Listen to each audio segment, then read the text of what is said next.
Good evening, everybody. Thank you very much for coming tonight. We're going to get started so that we can get out of here hopefully on time. We have a pretty full agenda tonight, so we're going to go fairly rapidly through.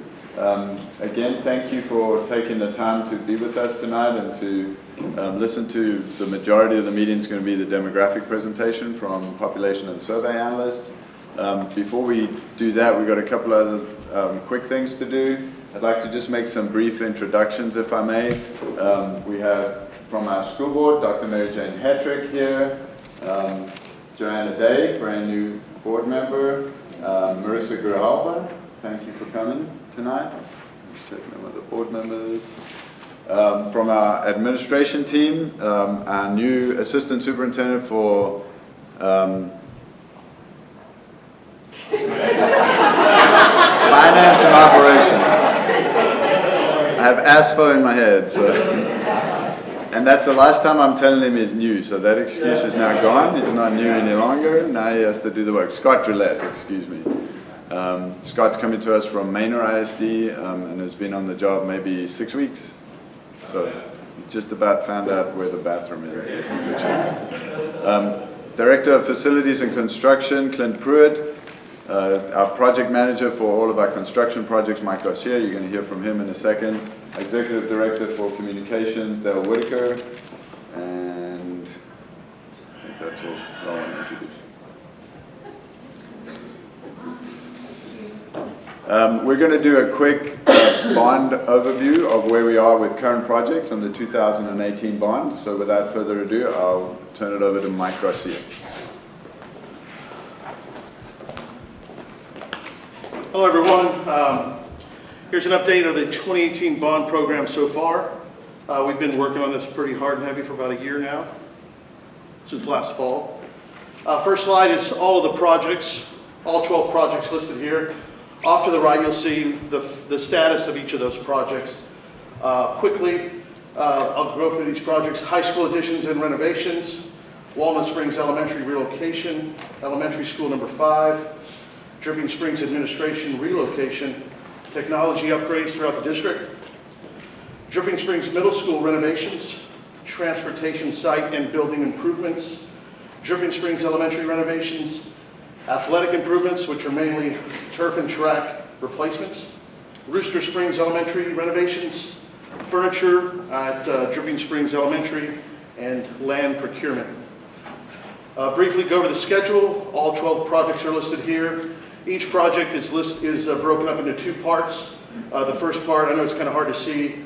First part is just the construction and documentation phase, and the second part is the construction time from start to substantial completion. I think this is available on the website, so you can be able to drill down and really look at those dates. First project, high school additions and renovations. Construction will start this summer and be complete the following summer. A quick recap of the scope of work here. We're going to expand the student capacity to 2,500 students and add some additional classrooms. We're going to work on some approved assessment items. We did a facility assessment in 2017. Some HVAC items, some controls, some electrical, some finishes are included in that line item. The new building will include engineering, floral design, business and marketing, audiovisual, and physics. We'll add a new flex gym and expand the ag barn. And again, construction will start this coming June 3rd. Next project, transportation site and building improvements. The scope of work here, address some assessment items. Lots of work needed in the transportation center, HVAC, restrooms. There's a lot of plumbing issues there, so we intend to fix those items in this project. Main scope of work, expand the parking lot for buses and cars. We'll improve the drainage, renovate the existing warehouse, improve site lighting for safety, because in that back bus area there's absolutely no lighting the further you go back. So we want to improve that site lighting for our drivers and add a maintenance bay. Current work so far on this project, the programming piece of design is complete. We'll move into schematic design this summer and we'll start construction early fall 2019. Next project, Dripping Springs Elementary and Rooster Springs Elementary. We did the design package as one, and we'll do the construction as one project as well. But just brief scope of work recap.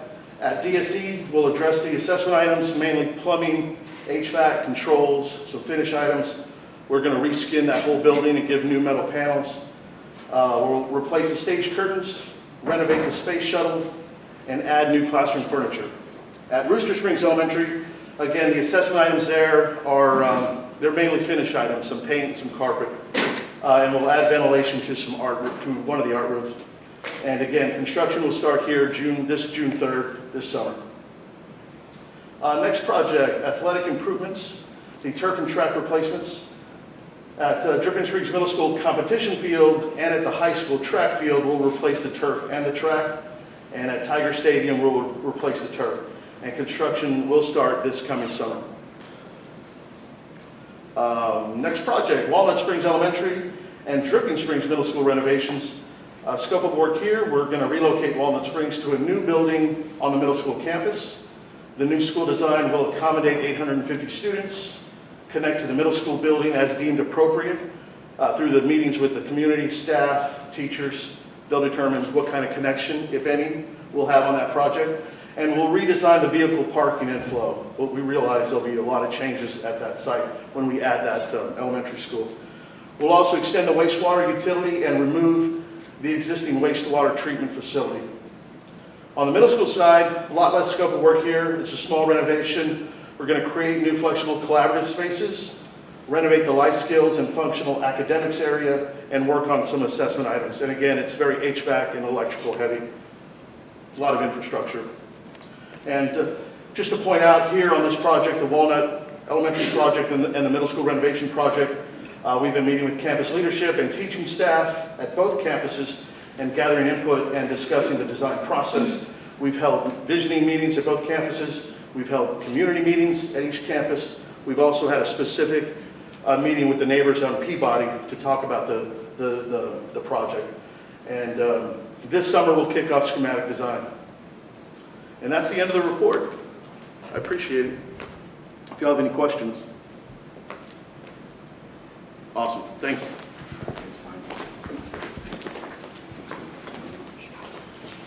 We're going to switch computers here in a second to get ready for the demographic report, but as we're doing that, I just wanted to talk a little bit about this long-range facilities planning process and how we've got to this point, just as a quick recap. So this is our third meeting. We started the first meeting in November. I think November 1st we had a meeting. At that meeting, we really just laid out what we knew at that point in time in terms of demographics and in terms of timeline. If you remember, we laid out all across the wall here what that potentially could look like, starting with the end inside and then coming backwards to what we had to do in order to accomplish meeting the needs of a growing student population. Then at our second meeting, which we held at the high school cafeteria, we invited as many outside school districts as we could find who had different experiences in different models of high school. And so we were talking specifically about the fact that by 2025, our high school population is going to be about 3,300 students in a 2,500 student capacity building, and what do we do to meet the need of that growing population. And so we talked about what that could possibly look like in terms of one large high school. We had the principal from Allen ISD via Zoom on the screen talking with us about their experience with 6,500 students in one facility. And then we talked with Frisco ISD, we talked with Hayes CISD, we talked with Bernie ISD, various different school districts who had been through different iterations of what that looks like, so we could get some feel for what their experience was and start to inform our decision making on, are we going to be a one high school town or are we going to be a multiple high school town. And so we wanted to start that conversation very early. That was probably about a year ahead of where we have to make that decision. So that decision is drawing closer. So what we want to do tonight now is have a look at the new demographic study that PASA has conducted and see where we are with the numbers and make sure that our timeline that we laid out here in the first meeting is still appropriate, or what adjustments need to be made to that, so that we can really go into the summer really truly understanding what the facts are. So we'd have to know and understand what's coming our way so that we can start to think about what decisions do we have to make in order to accommodate the growth needs in the district in terms of future facilities. Right, so without further ado, we're very pleased to have Dr. Pat Guseman with us tonight. She's the CEO of Population and Survey Analysts out of College Station. She and her team have done work with the district since 2012, and so they've been tracking very carefully what the growth of population looks like, and she's going to make her presentation.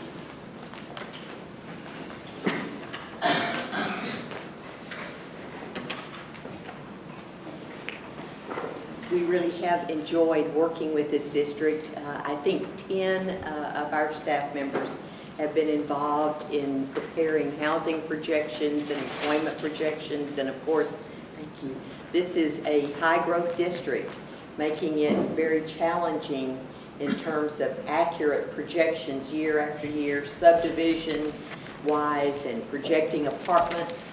And getting those apartments built in the year they actually open. You know how apartments can pop up overnight. So it's been really a challenging district, but definitely an enjoyable one. Now, we have worked in the Austin area for decades and had actually worked with Dr. Gehring at his previous school district, so had dealt with him historically. And we feel like we've got a good specialized staff, maybe too specialized. Everyone has a niche, and hopefully no one gets ill on any one day. We have some interesting approaches that we use, but specifically, for every subdivision that is an active subdivision, know on a block-by-block basis how many homes are for sale, how many are still under construction, how many lots are available. So we've got very specific data, and our goal is not only to look annually 10 years out, but for next year to know within 4 students per grade per school how many children will arrive at that campus. So we look at transfers, and we try to estimate if those transfers will continue. We look at a plethora of factors to try to get at that data. Now, when we look at this district, you can see that this year the growth was 423 students, and that put the district 3rd in the metro area. We've not listed all of the districts in the metro area, with those that had the highest numeric increase.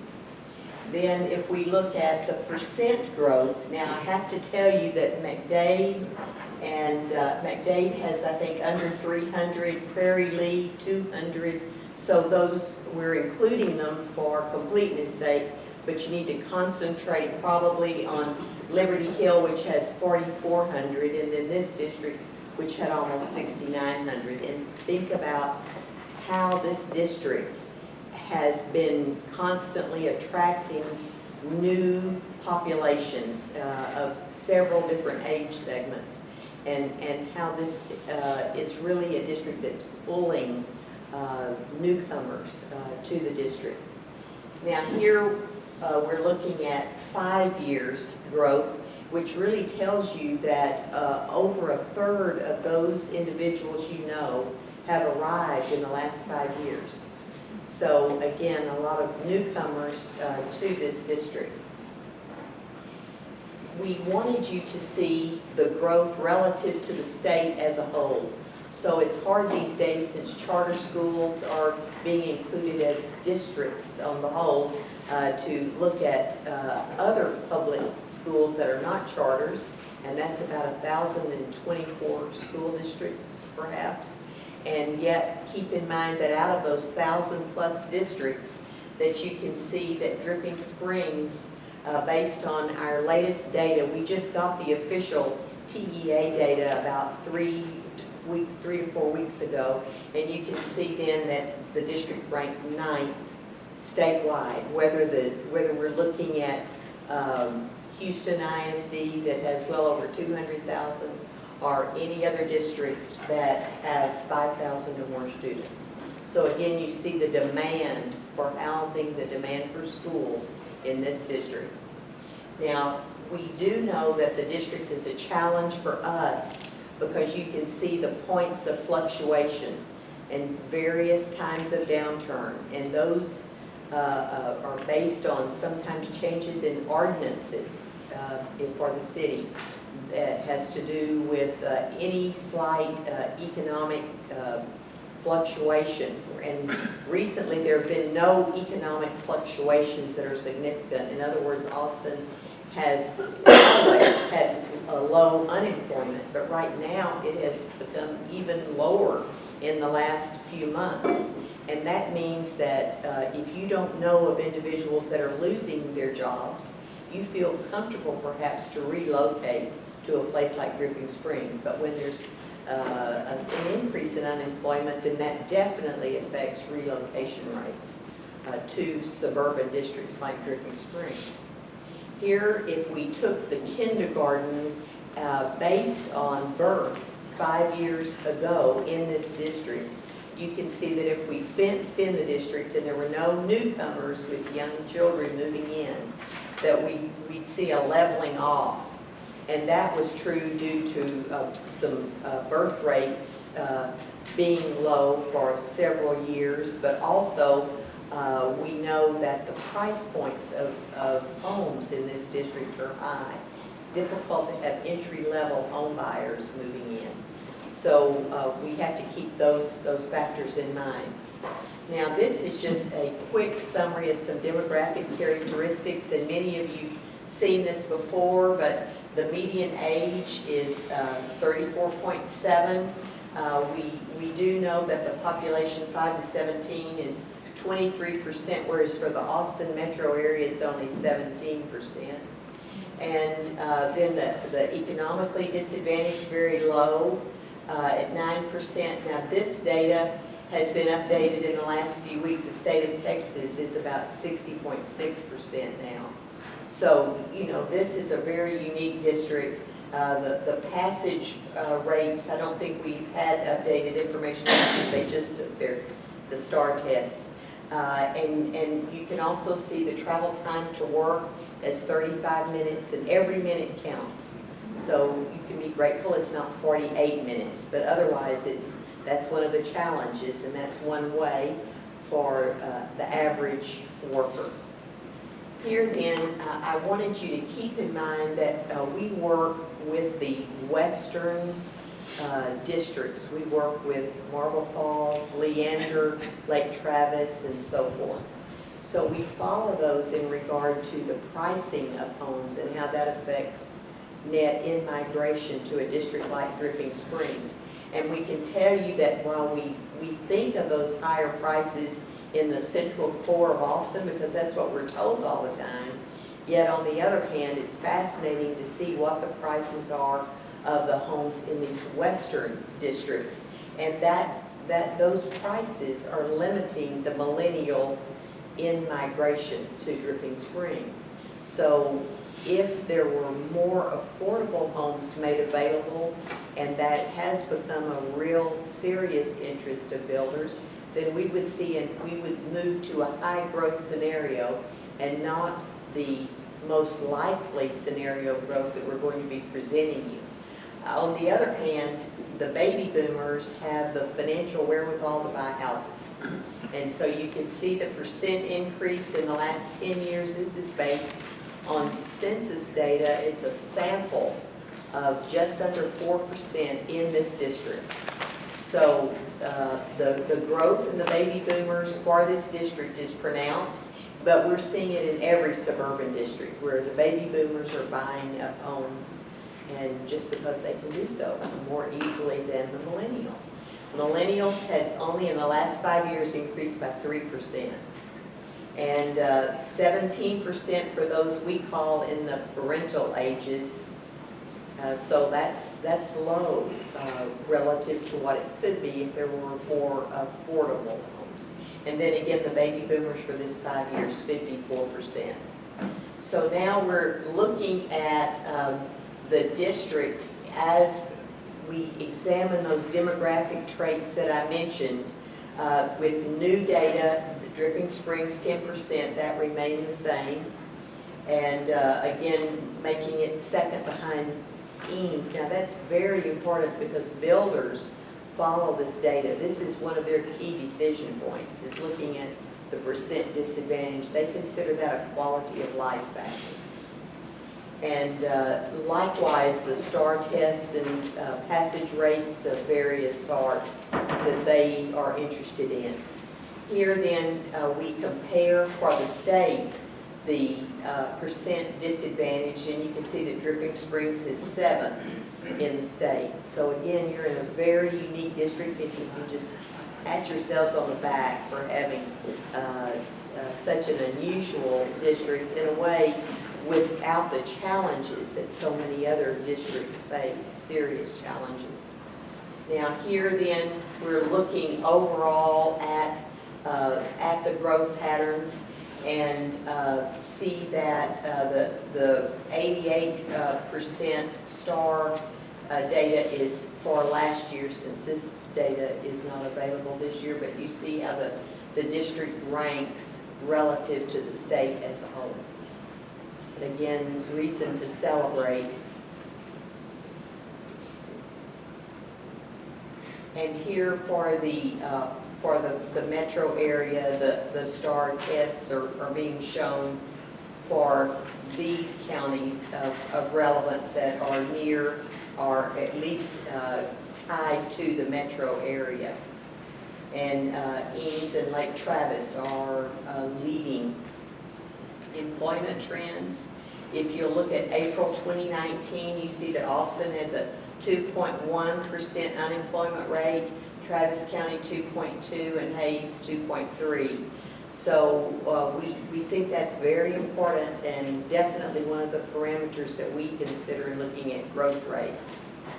Here we are showing a breakdown by economic sector of the percent of those who live in the district that are employed in those sectors. And we follow the trends in each of those sectors and assume that like attracts like. And so if you have a high level of professional services, then those services not only will continue but likely increase. So this helps us to project growth, especially if there's a downturn in one sector like manufacturing or construction. We do know that in regard to the economy that the construction for all infrastructure in industrial and mixed-use space is really in high demand. But according to the Austin Board of Realtors, which deals primarily, residentially speaking, with existing homes, definitely there has been a significant increase through April for new housing. Here, to specifically look at new housing, we see that, and I think I'll just emphasize the yellow, that the Dripping Springs annual home sales, and we looked at this for every subdivision, it was really interesting, increased by almost 13% annually. And then if you look at the other the yellow line, you see that that was over 2 times that of any other western district. And we know that the western districts are those that are increasing the most rapidly. So again, that's another base of comparison, is looking at that high rate of growth and the demand for housing. But this is Austin Board of Realtors, and again, most of those homes are existing homes. You might want to follow this because you can see the challenges in construction. The contributory zone of the Edwards Aquifer is the pink stripe, and then you see the red are preserves, a small number of parks, and then not actually very much floodplain or floodway. So this district faces a lot of challenges when we try to guesstimate what the build out will be. How many students will there be when the district is fully developed? Because we don't know how the contributory zone will be handled over time. We know how it's handled today. We don't know what types of densities per acre would be allowed in another 5 years or 10 years. So here then, right now, you can see with the blue text that the percent of the district that's built out or building out is 42%, and what's undevelopable, like parks, are 9%. So that's 51% right there built out. But then this district has so much left to build out. So you know, we can't look right now at what's left and automatically say, okay, we're going to need 3 high schools, or we're certain we're going to need 4 high schools. Because again, density levels could change in the yet undeveloped parcels. Transportation is the second or third criteria. It varies based on the year that can predict where we'll see new development, because when we see these improvements made, it certainly helps developers, especially if they didn't have to contribute to the transportation improvements. They are more apt to immediately then develop parcels that are adjacent to these transportation improvements. And you can see what is in the offing over the near term. The blue, for some reason we can't see that well, but the blue means widening. Fitzhugh, 12, Roger Hanks, and so forth. And then in the yellow here, I thought you probably knew this, but if not, you'd be interested that Hamilton Pool Road improvements from 12 to the Pedernales River are imminent with the new bridge over Hamilton Creek. State Highway 45 is going to curve close to the district in the northeast, so it will be very close in the northeast, just outside the district. And then 620, of course, is going to be greatly widened outside the district, but it certainly will impact some who have to use 620 for places of work. Now, water and utility infrastructure trends are also important, and I'm sure you're following these as well. The second treatment plan for a plant adjacent to the existing one at Onion Creek, and following the existing suppliers of water and where they potentially, like where the West Travis County Public Utility Agency will be adding new pipelines, for example. It's so important to keep up with that information and know where we can expect to see new apartments, for example.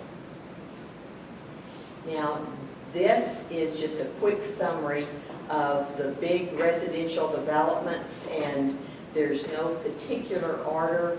A summary for you, Belterra, still as of February had about 205 homes left, or lots.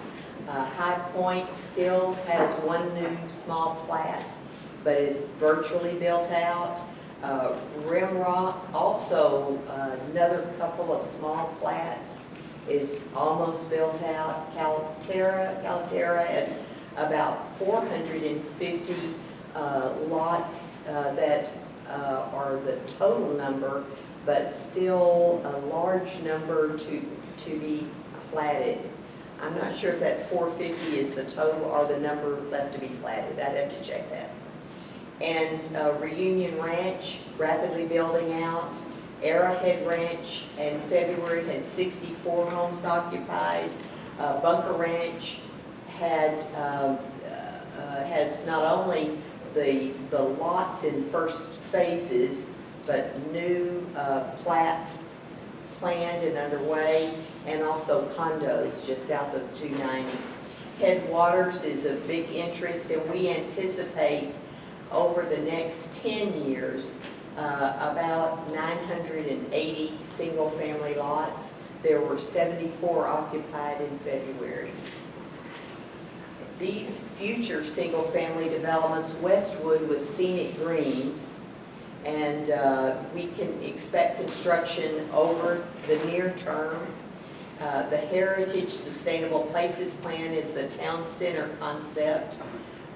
Driftwood Golf and Ranch Club is not only in this district, but in Hayes CISD, and seems to be generating a lot of interest, but in terms of number of homes, there are very few in this district. So unless the desire for annexation to this district actually succeeds, this won't be a big impact on students at all. Anarene should be the most exciting development for this next decade. And again, we are projecting, I think it should show under there, around 980 or so out of the 1,600 total lots to be developed in this decade in 4 different parts of Anarene. So here is a summary, and again, let's flip on over to the multifamily, and you can see the timeline for what is planned. And since this was developed, there has been a public meeting and application for yet one more multifamily development, east off 12, sort of east of Calaterra. So that, and it sounds feasible as long as they have utilities.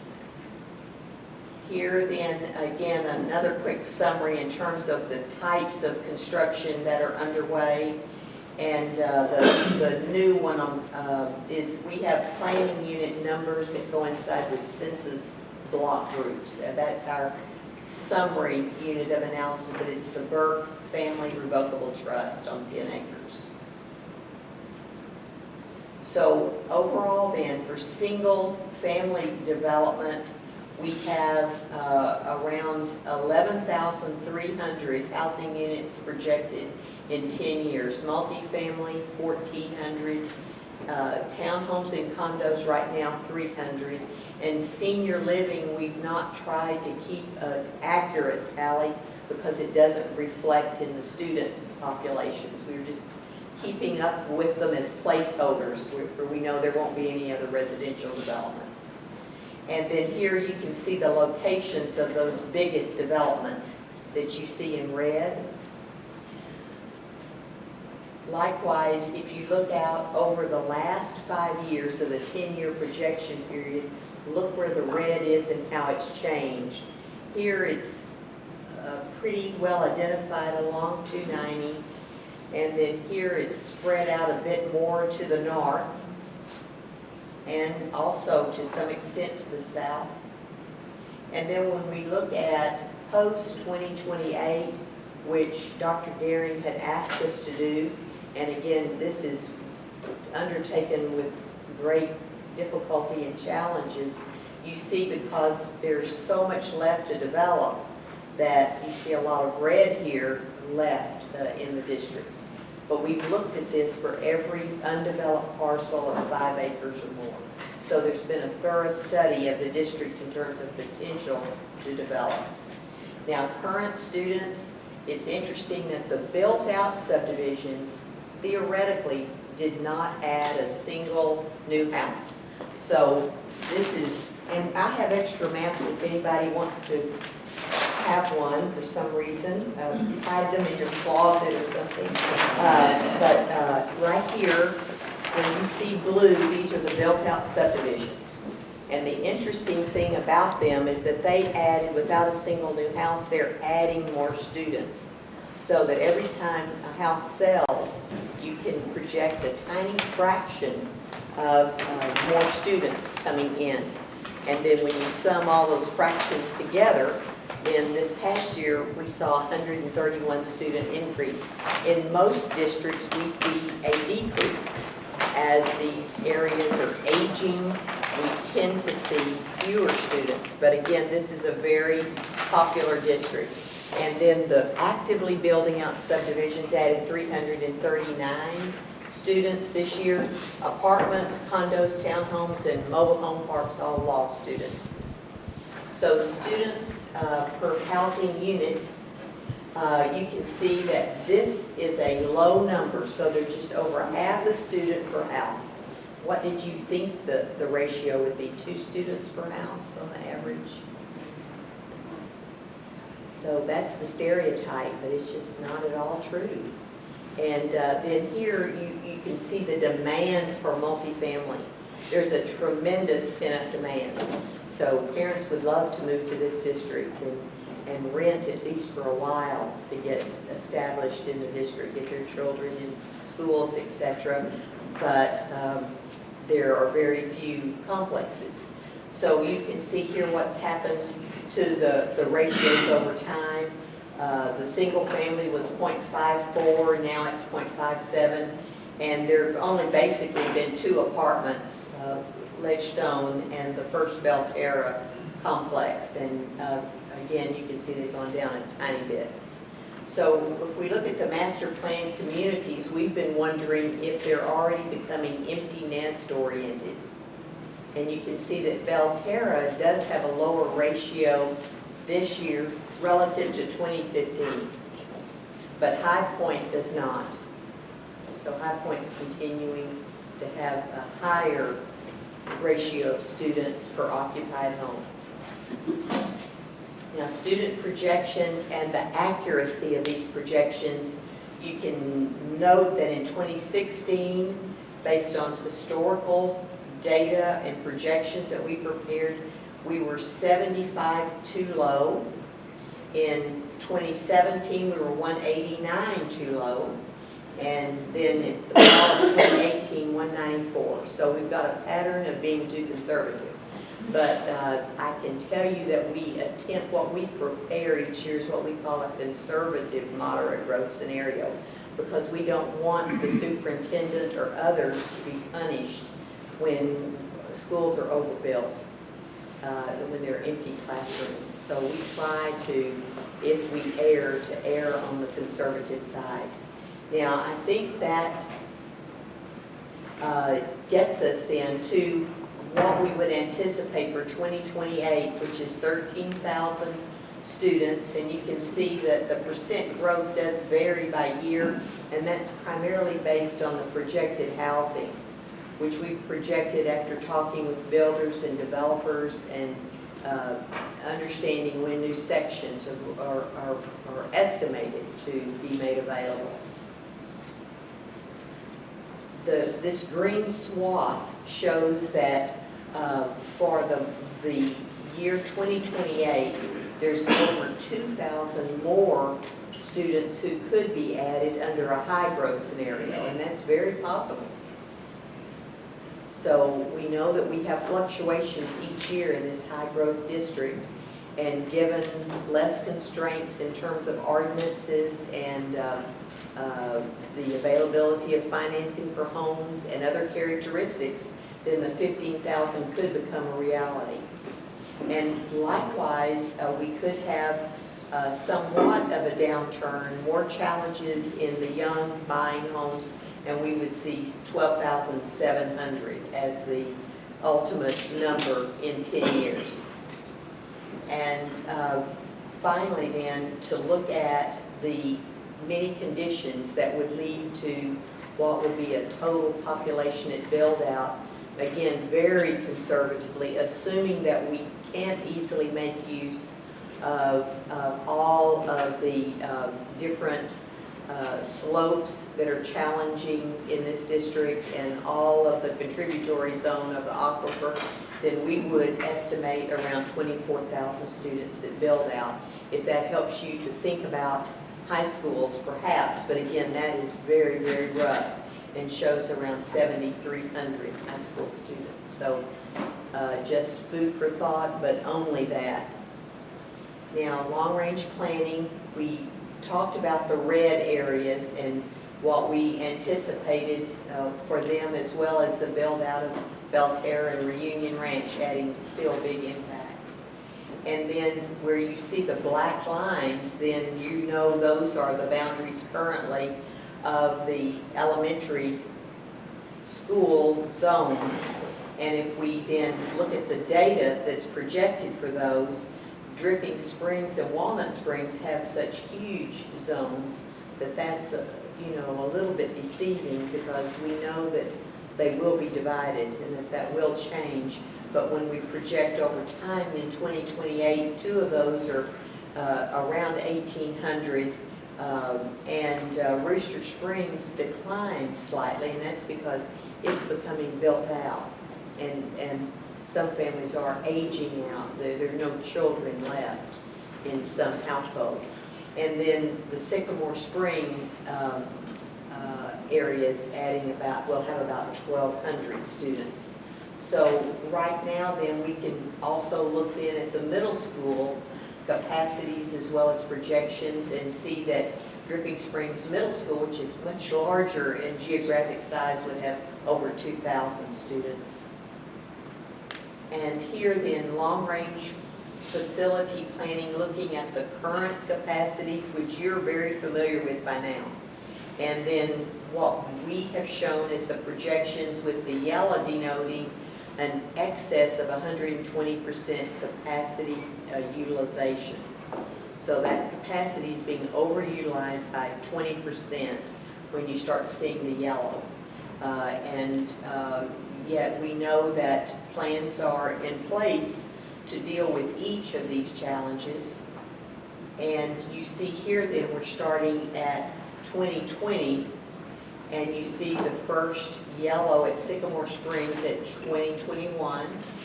And then for the middle schools, as they are now configured with the plan for about 850 to be at Dripping Springs Middle School, then Dripping Springs Middle School by 2022 is in yellow with 1,093.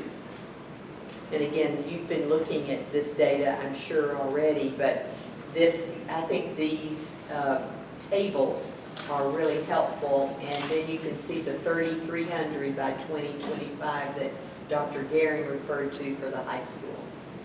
So basically then, as you've been discussing, an elementary 5 needed in 2021, then the replacement of Walnut Springs at the middle school site, at least one more elementary, if not really 1.5 elementaries are still needed by 2028.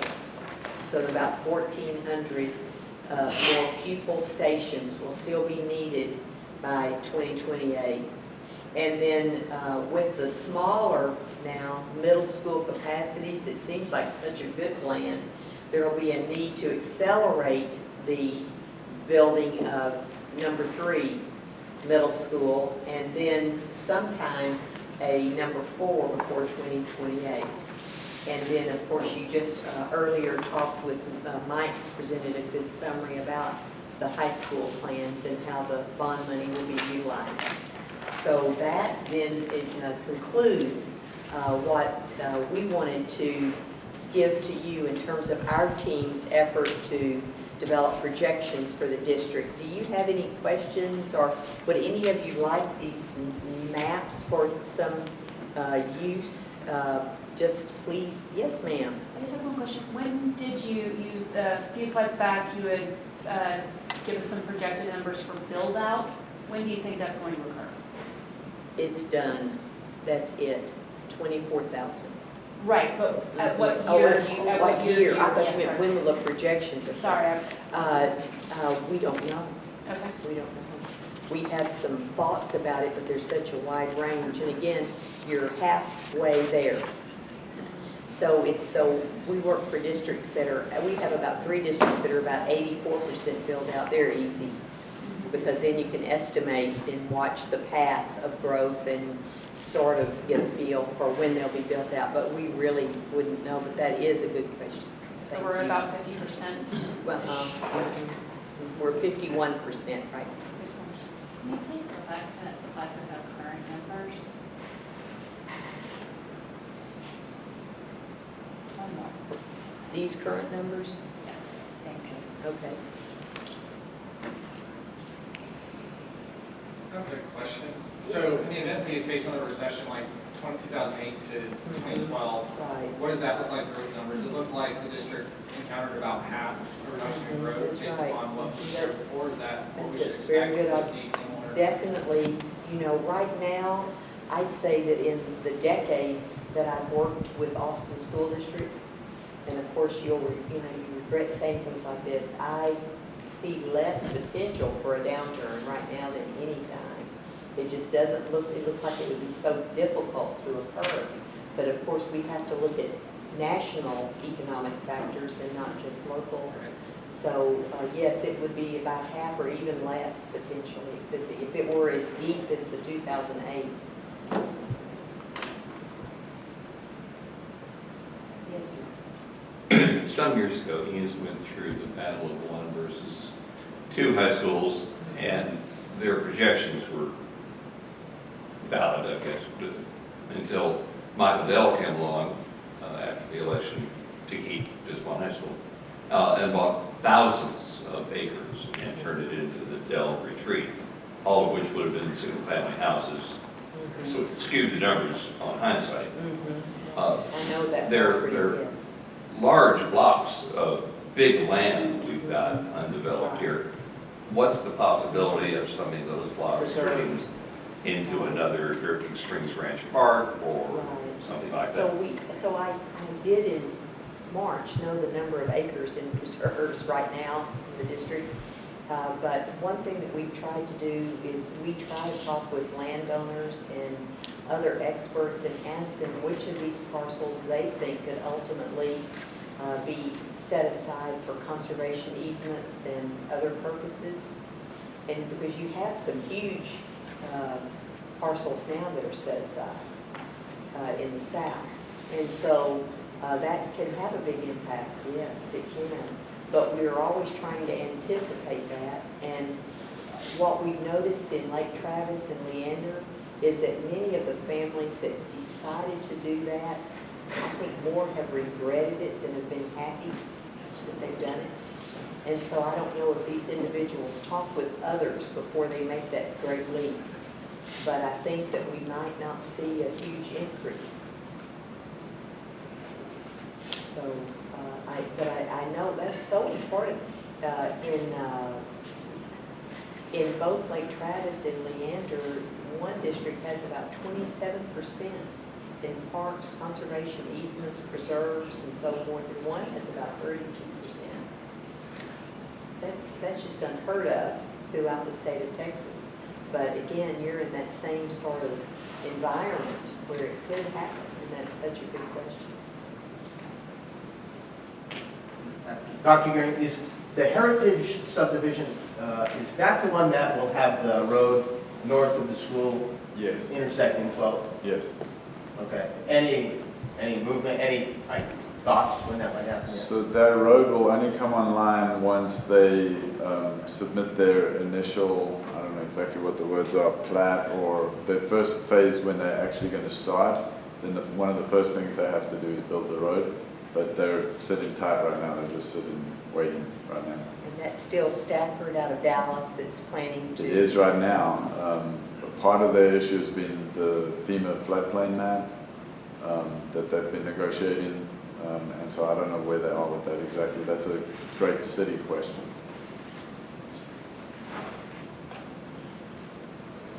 You've been so patient. I thank you so much. Yes, sir. So your flood, you said like 9%, I think, unusable land. What percent of that is like slopes, the steep slopes we have with the elevations, and what is it floods? And for the flood, are you using the latest FEMA maps? Are you using the Atlas 14 data that shows this whole area is much more likely to flood? What data are you using for that? We depend on several data sets. We do have a map that we use heavily that shows all slopes and those elevations.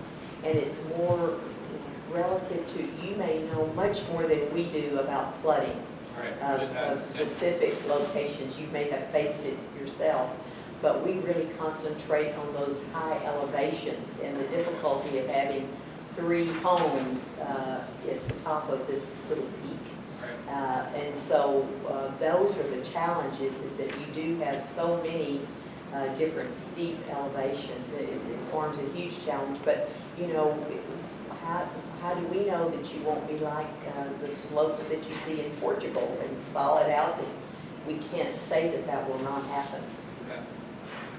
So it's a ratio roughly, what percent is flood to elevation was huge? Right. And we do look at that, but and we have several types of maps that we use, so we don't just use the FEMA maps.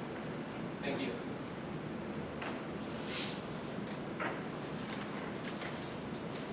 So again, thank you for your time. I really appreciate it. Thank you, Dr. Guseman. I just want to point out a couple of clarifications on this slide and the next slide, just in terms of capacities. We did build Sycamore Middle School to an 850 student capacity. So that affects this number. It actually starts yellow right here. This, of course, is the existing capacity of Dripping Springs Middle School, which under the 2018 bond program will drop to 850, and so both of these will be 850 students. This is the number that we're considering right now as we plan for what happens at Dripping Springs Middle School as we do that programming, to try to keep this number in actual capacity be closer to 1,000 in order to help us manage this growth here and hopefully push it out into 2023. Not that we are changing that we want middle schools to be 850 students. It just gives us the same ability we have at Dripping Springs Elementary School to expand to 120% of elementary capacity. The same here, we'll be able to expand to 120% of middle school capacity before we open new facilities.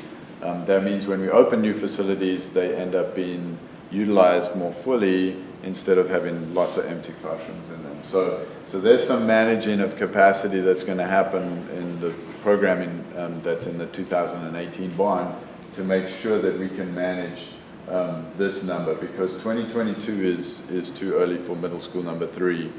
We're actually almost out of time already to be able to bring that on the ground and open in 2022. So fortunately, we do have a way of managing to push that to 2023 for middle school number 3. Thank you very much for coming. Really appreciate your time. And you're welcome to stay for the rest of our fun conversation, but you're welcome to also hit the road. I think I'll start driving back to Aggie Land. Let's give Dr. Guseman a round.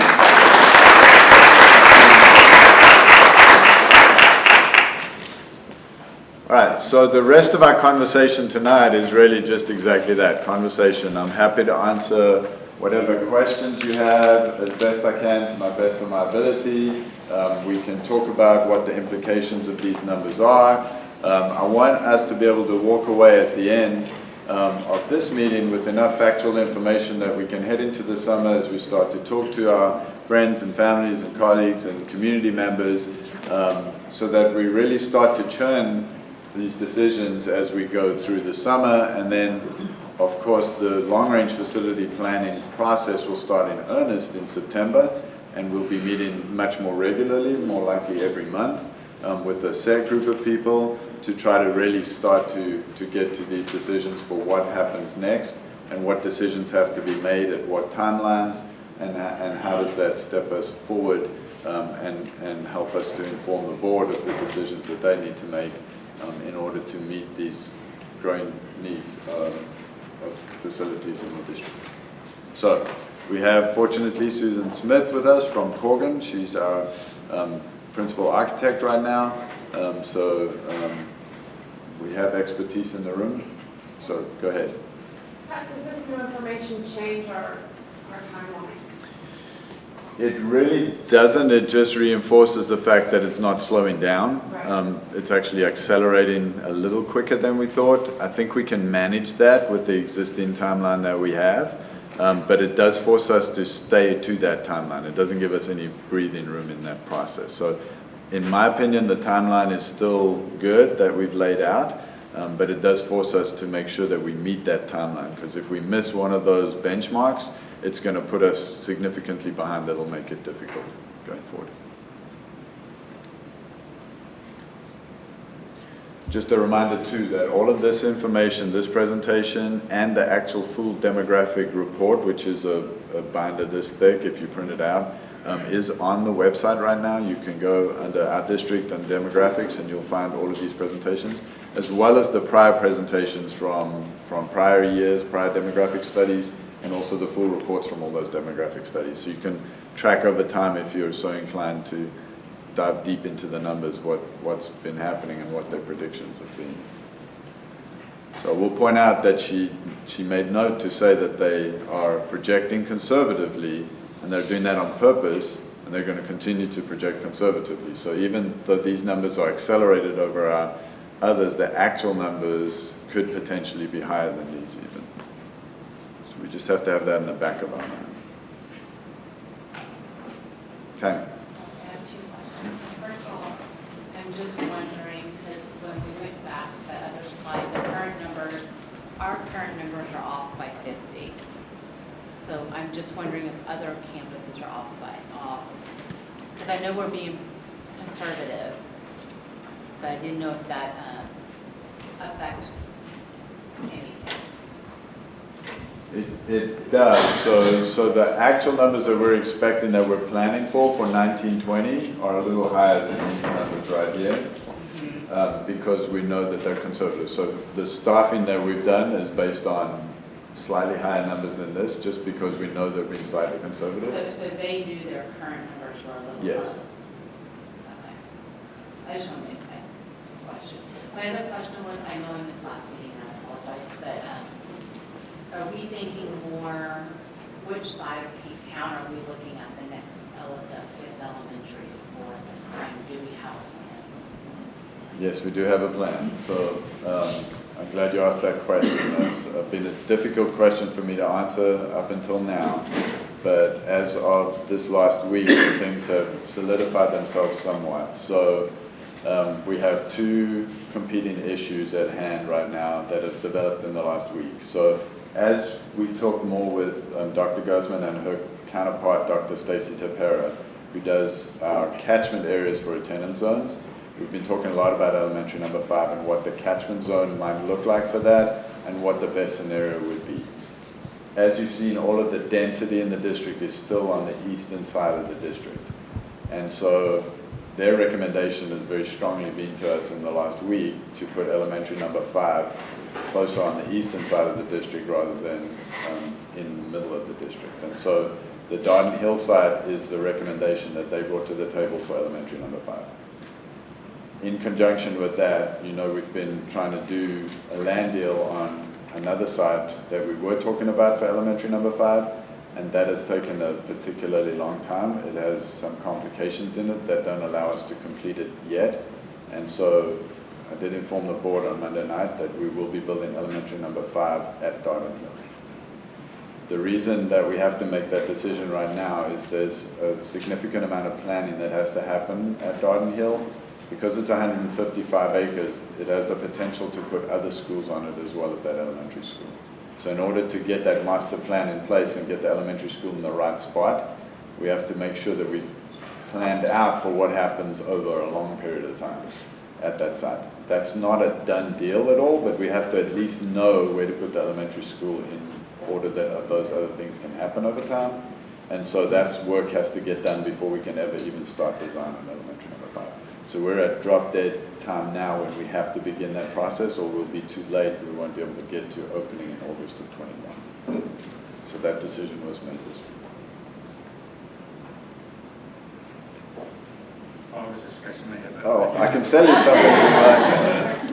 I was just curious, during the recent election and some of the presentations I've seen, there's been a lot of talk about fiscal responsibility.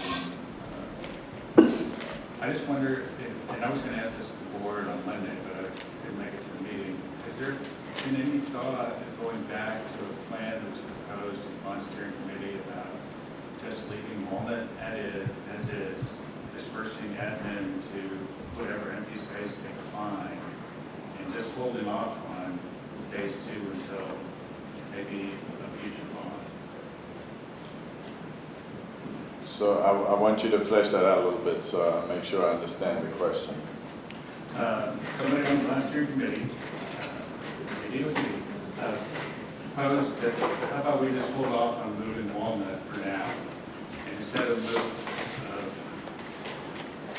moving admin to Walnut, just moving admin to the empty space and child care, so like maybe the ESE portable admin into the vacant space at the middle school, whatever other empty space, or maybe being creative with teleworking to, because my fear is, especially with the growth, unexpected growth or overgrowth in the middle school capacity, taking some away from the middle school by building out there is kind of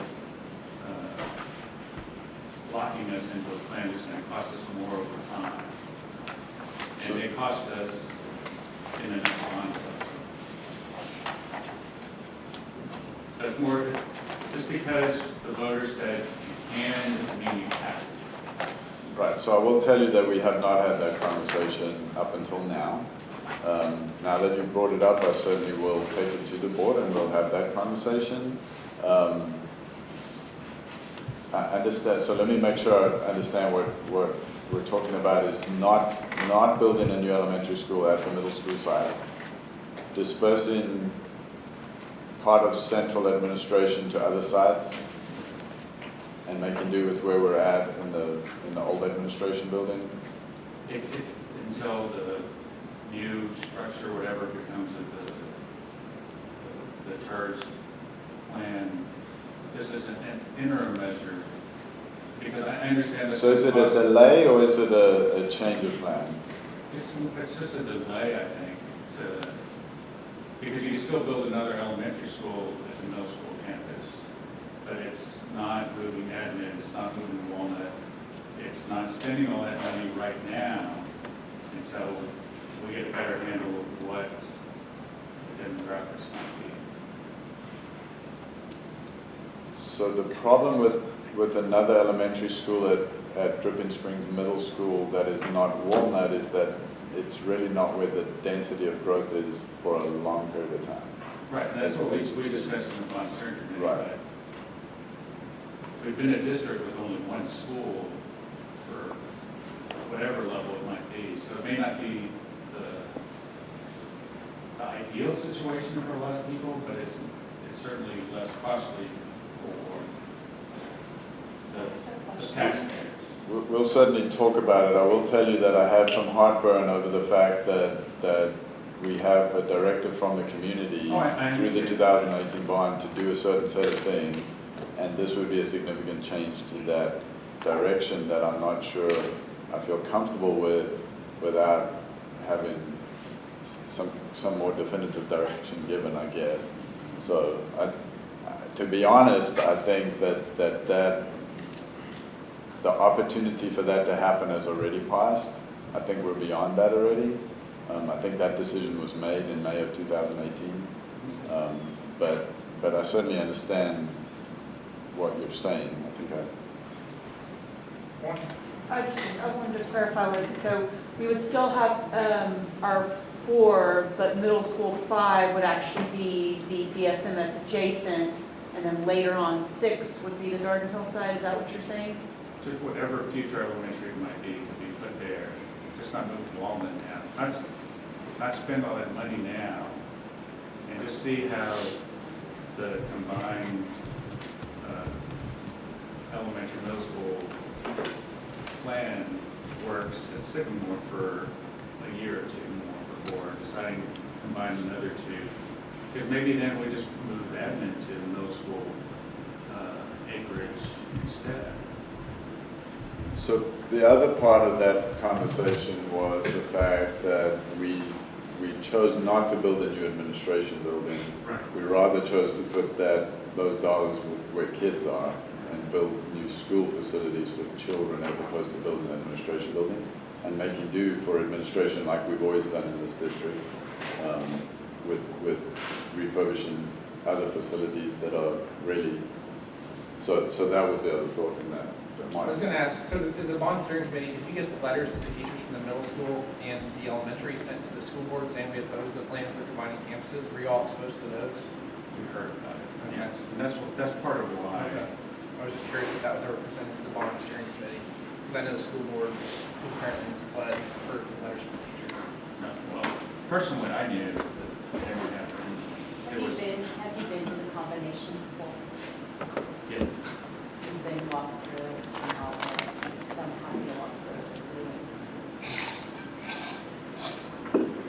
And it's not so much that hasn't worked, it's just more about just talking about saving money. It would save money to not do it. Can I? I will tell you that a lot of the conversation, I don't know how much of that conversation you were part of, Martin, but in the bond planning for that 2018 bond, we had a lot of very honest conversation about the fact that it would cost more, but we really felt like it was better for kids. And we really tried to weigh those 2 things together, and we knew that, there was going to be some disagreement about how that came out. And so the community did speak. I just kind of want to relate, to that point about elementary. I mean, the other idea was that we could expand our daycare early childhood as a part of moving that facility to Walnut. There is a lack of early childhood in this district, and like being able to offer that, especially to the teachers that we're hiring in these built-out facilities, is a huge incentive. So that was personally a big attraction to me in the last one was the expansion of our district childcare facility as a part of moving admin over to that building. So I think that's something we also have to look at. It's not just the kids that are moving into these elementary schools, it's the kids that are moving here as part of those families, and those kids also need care if they're, two working parent households. And that's a big problem because there's a lack of early childhood care. Rob? So, based on this facility capacity, it looks like the main thing we need is elementary schools, middle school, and then more space in the high school. So it's evident that we need space for teachers, but it seems like they would adjust much better to spreading out that space or using them, maybe having to massage that over time. Whereas students, I don't think they'll adapt nearly as much if they're overcrowded in the classroom, or if they're in a situation where we're trying to go too fast because it is growing. So it does make sense based on the projections we're looking at here of elementary school and middle school. And if we had to delay teachers, the students are going to be the one that benefit there, I think. Teacher space, I mean. I'm not I sure. don't understand what you mean by teacher space. So I'm saying there's a plan. What he was saying is there's a plan for admin building. And so if you save money there and you put that toward elementary and middle schools, you keep up with the growth. It would put administration under a little bit of stress, but it would be better to stress out the admin than it would be to students just because they're more mature and they could handle that better. So a school like in Headwaters, an elementary in Darden Hill, an elementary at the middle school, with a plan for a middle school, delay the admin building, you keep up with growth, and then you use the extra space you have as things are growing for administration.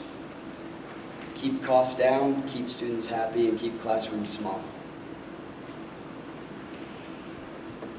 On the subject of cost, the Texas legislature finalized the percentages that you can raise school districts, school taxes, and city taxes and county taxes.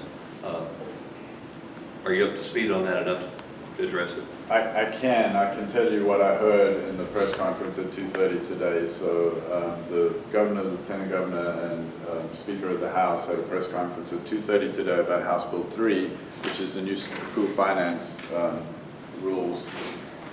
So a couple of things. What Chuck is talking about is there's now a 2.5% appraisal value growth cap on school districts. What we don't know yet is exactly what that means, if that just affects existing appraisal value. So in other words, if I own a house, my appraisal value cannot grow more than 2.5% per year.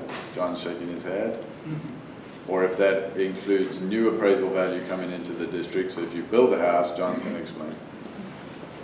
The HB1, HB2, HB3 all work together. It's not an appraisal cap, it's a revenue cap for local governments. So districts are excluded, but cities and counties won't be allowed to raise revenue above, set a tax rate that raises revenue above 2.5 or 3.5%. It doesn't affect the appraisal of your house is the appraisal of your house. It's worth what it is. It's a revenue cap, not an appraisal cap. That's the only thing I was going to. Okay, but it does affect school districts, 2.5%. So what does that mean? 2.5% revenue growth. On all appraisal value? No, just on the existing appraisal value. New houses that come online are not, or new vertical construction that comes online is not included in that calculation. Right. It's trigonometry. There are a lot of factors in there, but in essence, it doesn't impact appraisal growth of your individual property. It impacts revenue growth for Well, revenue that you it's can raise. designed as tax relief, so explain to me then how does that affect an individual taxpayer in the district? That's going to be a little more difficult.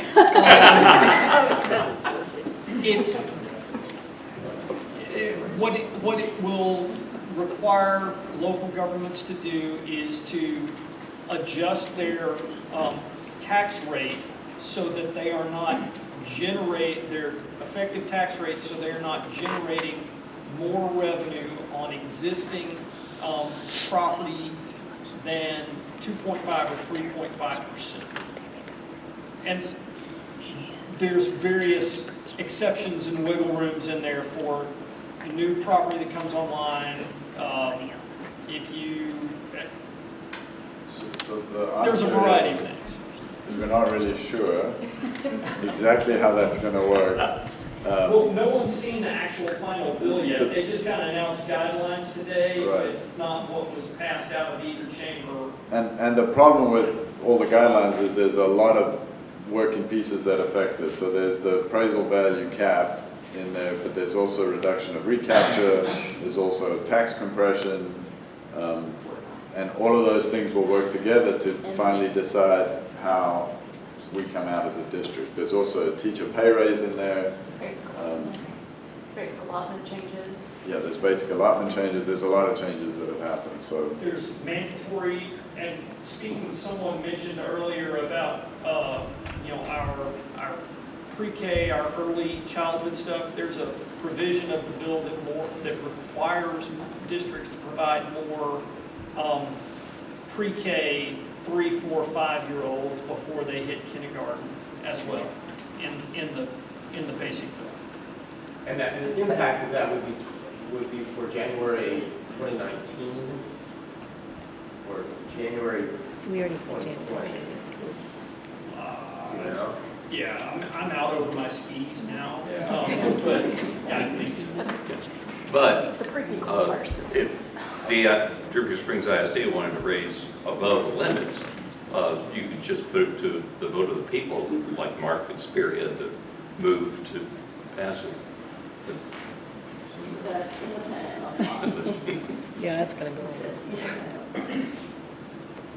no, I don't know the answer to that question. So What did you say? Is it independent of bonds, those rates?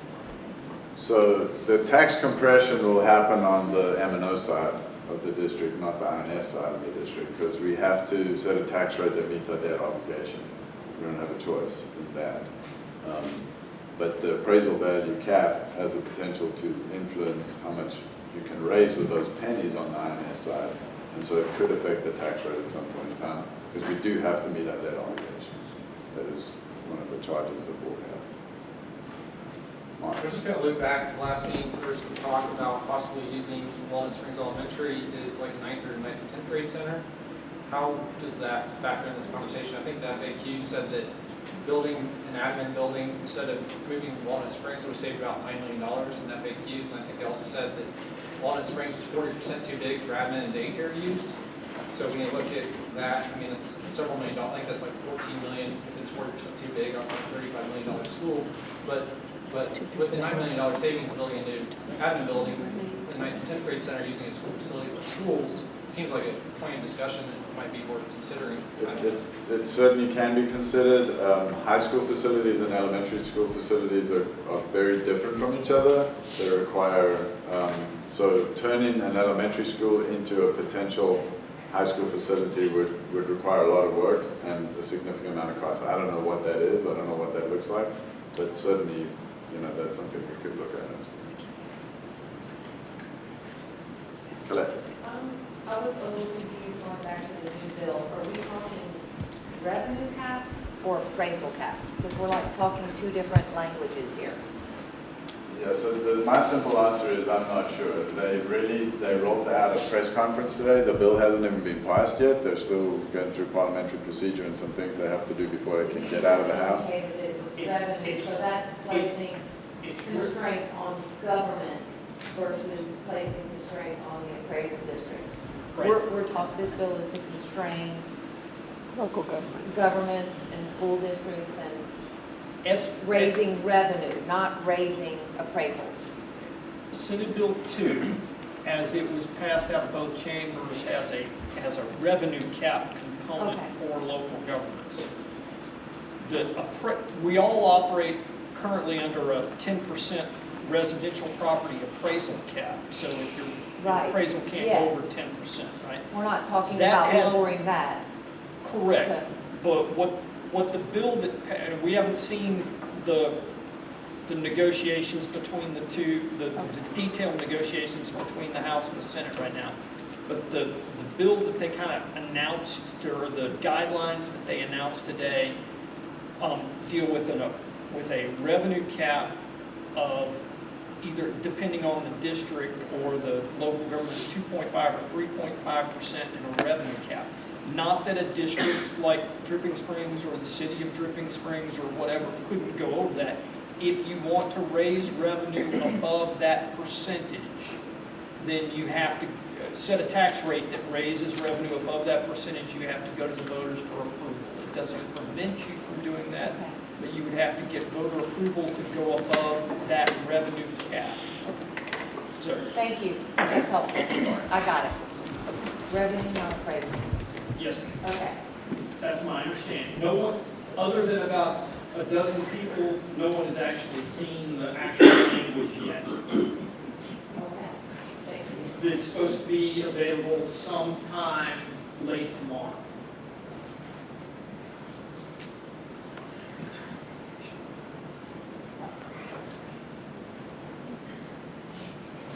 Another question. Yes, Mark. So last meeting, we had some discussion about what education is going to look like in 30 years, right?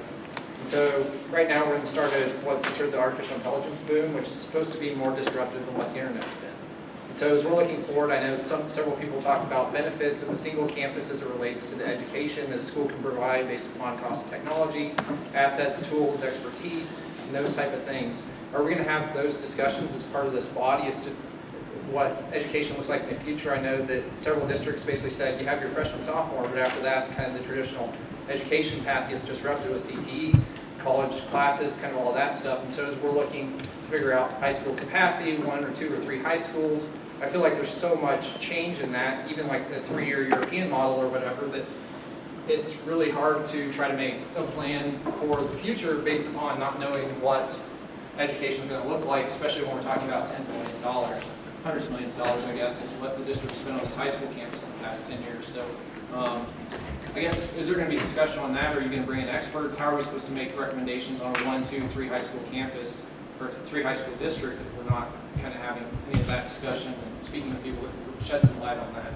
Yeah, I mean, I think that's an absolutely critical conversation to have, and if you know some experts who can help us in that realm, I'll be happy to entertain bringing them in. Well, I would just say with regard to that, the basic tenets of what an ISD has to do for the public school children in Texas is mandated by the legislature and TEA. And the only thing that we can do, the only thing that you guys can do right now is plan to achieve what they're telling you are the rules under that. And it mandates 180 days of class or whatever it is. I don't know whether it's 180 days or whether it's whatever. But there's X many hours of classroom instruction and all these things. And so, yeah, I agree with Martin. I think education is going to look a whole lot different in 30 years, hopefully, right? I mean, I think we all do. But us trying to plan on what the legislature may or may not do, 2 years from now versus, I mean, we can only plan under the set of variables that we have right now. So, spinning our wheels on hypotheticals is not necessarily the most effective use of our time. I hadn't seen this slide before today, so this is a new one that she put in there, and Hallsville ISD has never been in this list before. I'm So Holsville is I'm next. BS on that. Hold I'm calling on a minute, BS. I'll tell you why. I also went, now wait a minute, I know about Holsville. I was in Marshall, which is next door to Holsville, and they're not growing 86%, I promise you that much. So then this little yellow caveat down here says Holsville ISD and Huntsville ISD both gained enrollment due to new in-district online charter schools. So they added 4,400 students online in the charter school, and Huntsville added 654 online. But these districts are not physically growing in capacity, but they are. So that's, to your point, Martin, I mean, I think it is important to think about what that looks like and how that pans out. However, if I know I've got 3,300 high school students sitting in my district in 2025, I have to have a plan to manage that number of bodies in facilities somehow. Now, what that looks like exactly, I don't know. My problem is I can't start planning for that in 2024. I got to start planning for that right now. And so I got to take what I know now, and I've got to make a plan for what's going to happen then. I think the architect will tell you that part of our instructions to them every time is we've got to build flexible enough facilities that we can manage what we don't know yet. And that's part of what we're trying to do, is build these facilities in such a way that they can mature with us over time as what learning looks like in the district changes. Because I think that's absolutely critical. And that's why we are trying to look at saying, you know, if we put elementary schools and middle schools together and make them flexible enough, those facilities, they can morph into other things later on. We don't know what that looks like exactly, but we're at least building that capacity in. And then putting things like removable walls in helps us to keep two separate classrooms if that's what we want, but also have one bigger space if that's what we need. So that's the kind of flexibility that we're trying to build in and be thoughtful about, but we are constrained to, you know, if they move into our district and they want to come to school in Dripping Springs ISD, and that's what's going to happen. That we're public school, that's what we do. We don't care who you are, we don't care where you came from, we don't care anything about you. We just care that you're here, and you want to go to school here, then we're going to take care of you. What else do you need to know as you go away and start thinking about how we're going to manage the growth? Have we missed something that we haven't told you that you need to know? What should we be doing? I mean, or what could we be doing as committee members? Just talking to the people in our community, in our neighborhoods? I really think that's important. I think the more people that we can talk to and the better feel we can get for what the will of the community is, the better chance we have later on of making a good decision. So it's very difficult to make a community-wide decision with the whole community. You can't do that necessarily. Right. So some selection of people is going to make that decision. But the more informed those people are who end up in this room making that decision, not this room specifically, but you know, that's going to be the key thing, is how much do we know and how well have we projected and guessed about what's going to happen next, and then do we understand what the will of the community is. And we are going to bring some tools to the table that will help us to do that. There are tools available, things like Thought Exchange, which utilize social media kind of platforms in order to help make these kinds of decisions, to really help us inform ourselves about what the community thinks. And we're going to bring those tools to bear when the time is right. But yeah, certainly conversations with your family, your friends, whoever you bump into in HEB that you feel like you can accost and talk about, you know, do we want to be a one high school or a multiple high school town? And how do we want to manage the rest of the growth? Colette?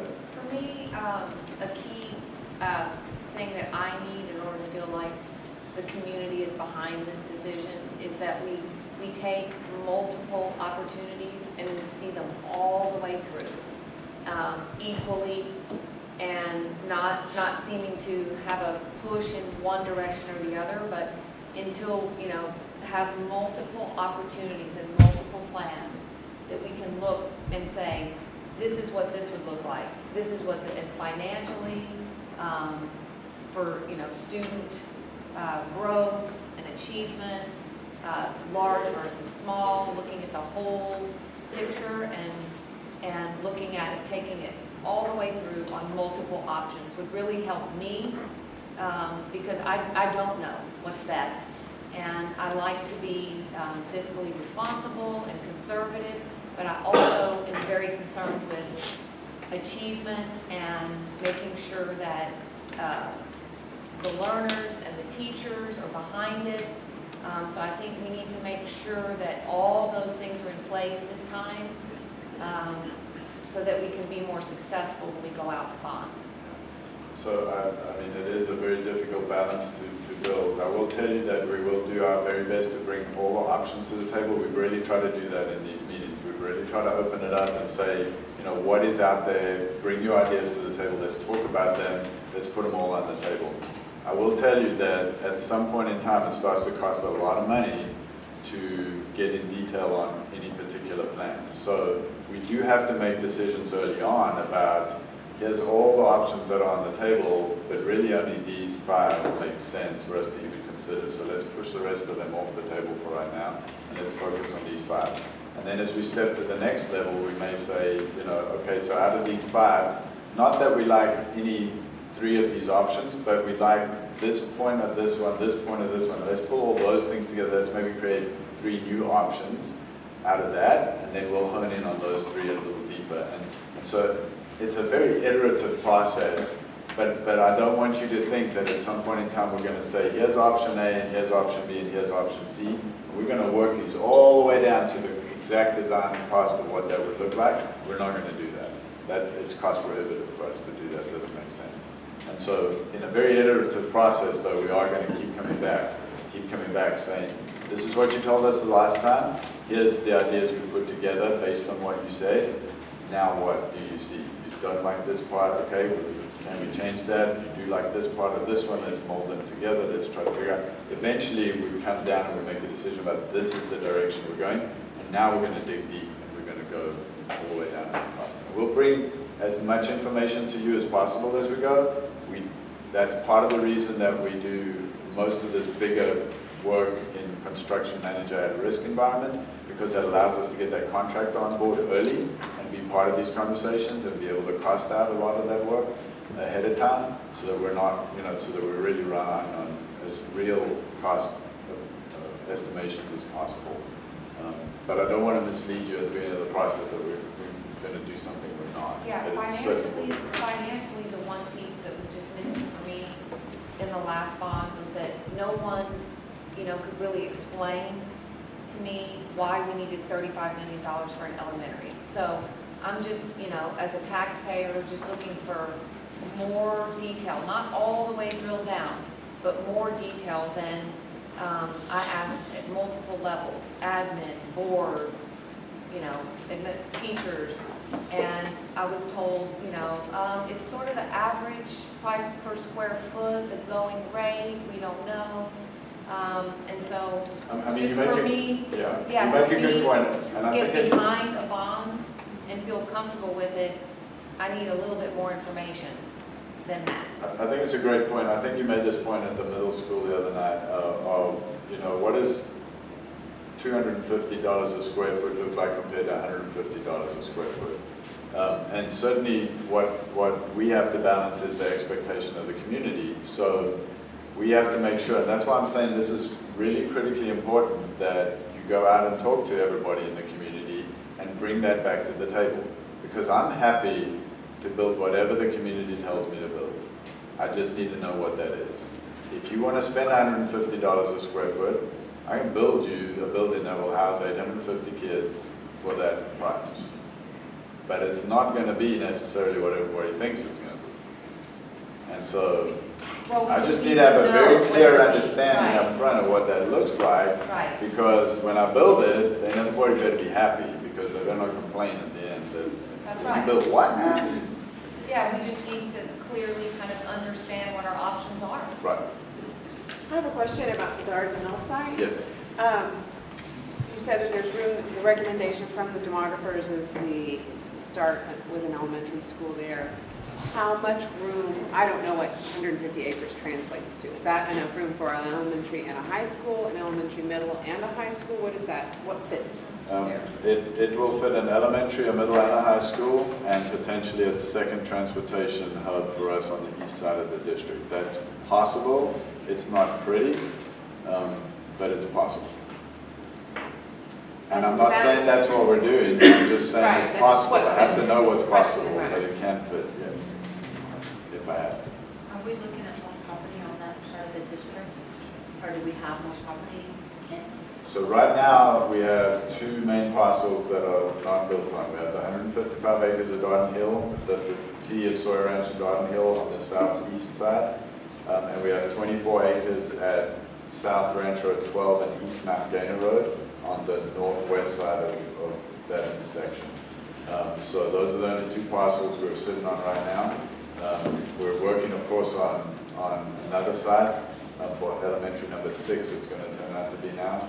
And then we will at some point in time have to consider a site for elementary number 8, because potentially elementary number 7 will go on that Ranch Road 12 South East Mount Gainer side. But as you saw, Anarene is 1,600 homes. That's just north of Dripping Springs Elementary School. So there's going to have to be another elementary school north of 12 at some point in time. That's pretty far out, certainly outside of this 10-year range that we're talking about. But that's how I look forward.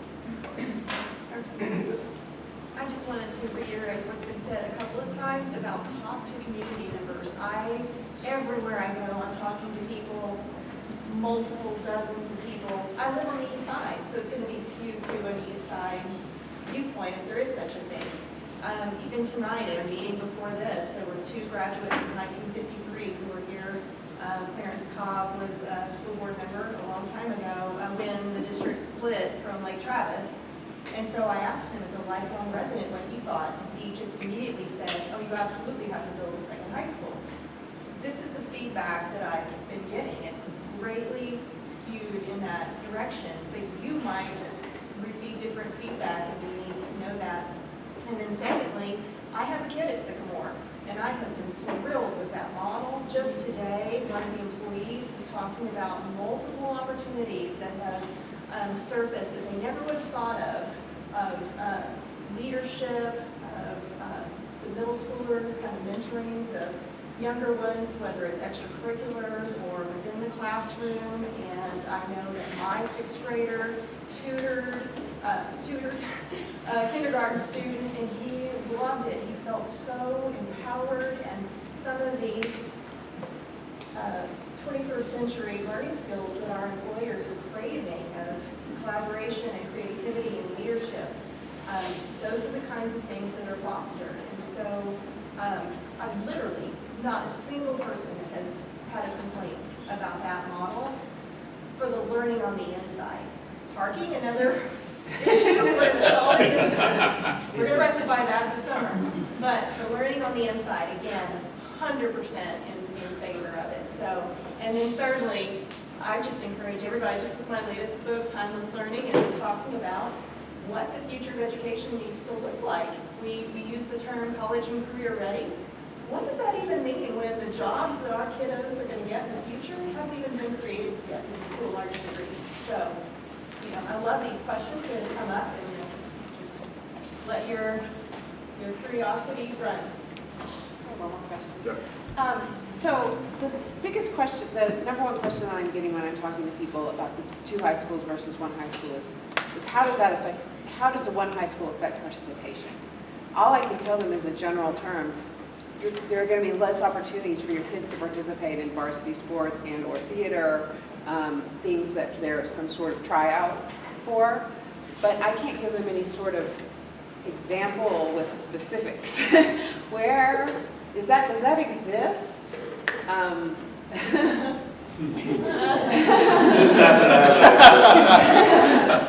Yeah. So Coach Zimmerman, would you care to address that? I don't know that I have specific numbers. Is it like, is there a cap? There's only going to be this many kids on the varsity football. There's only going Talk to to be us this about many. how many kids Yeah. play varsity football. Yeah, it depends on per sport.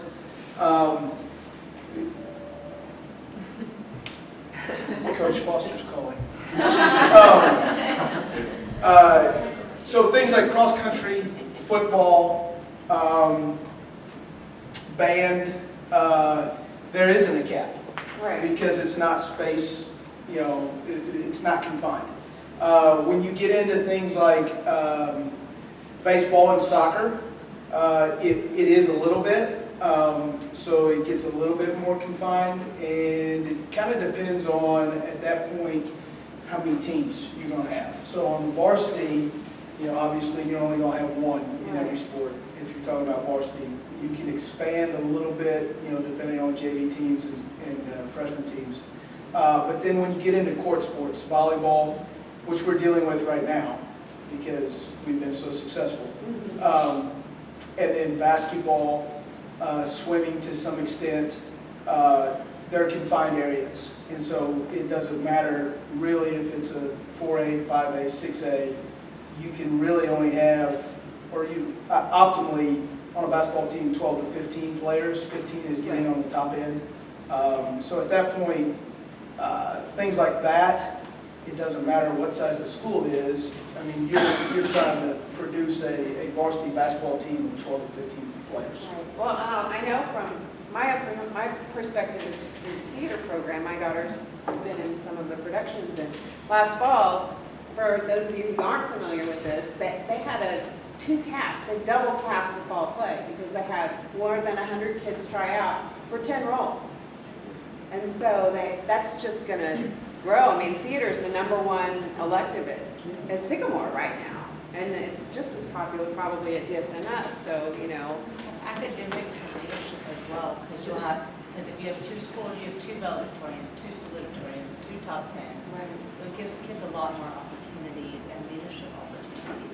But is there a way, I mean, is that going to be available in a way that I can say, here's what that looks like at Allen, for example, and here's what that looks like at I think Rockville? about there's other things that come into play in that too. So one argument is to say, well, just have more than one basketball team. I mean, that's simple. Well, but the problem is in the district that you compete in, other schools don't have 5 basketball teams. They only have 2 or 1. And so these kids down here cannot compete at a level, if at all they can compete at this level.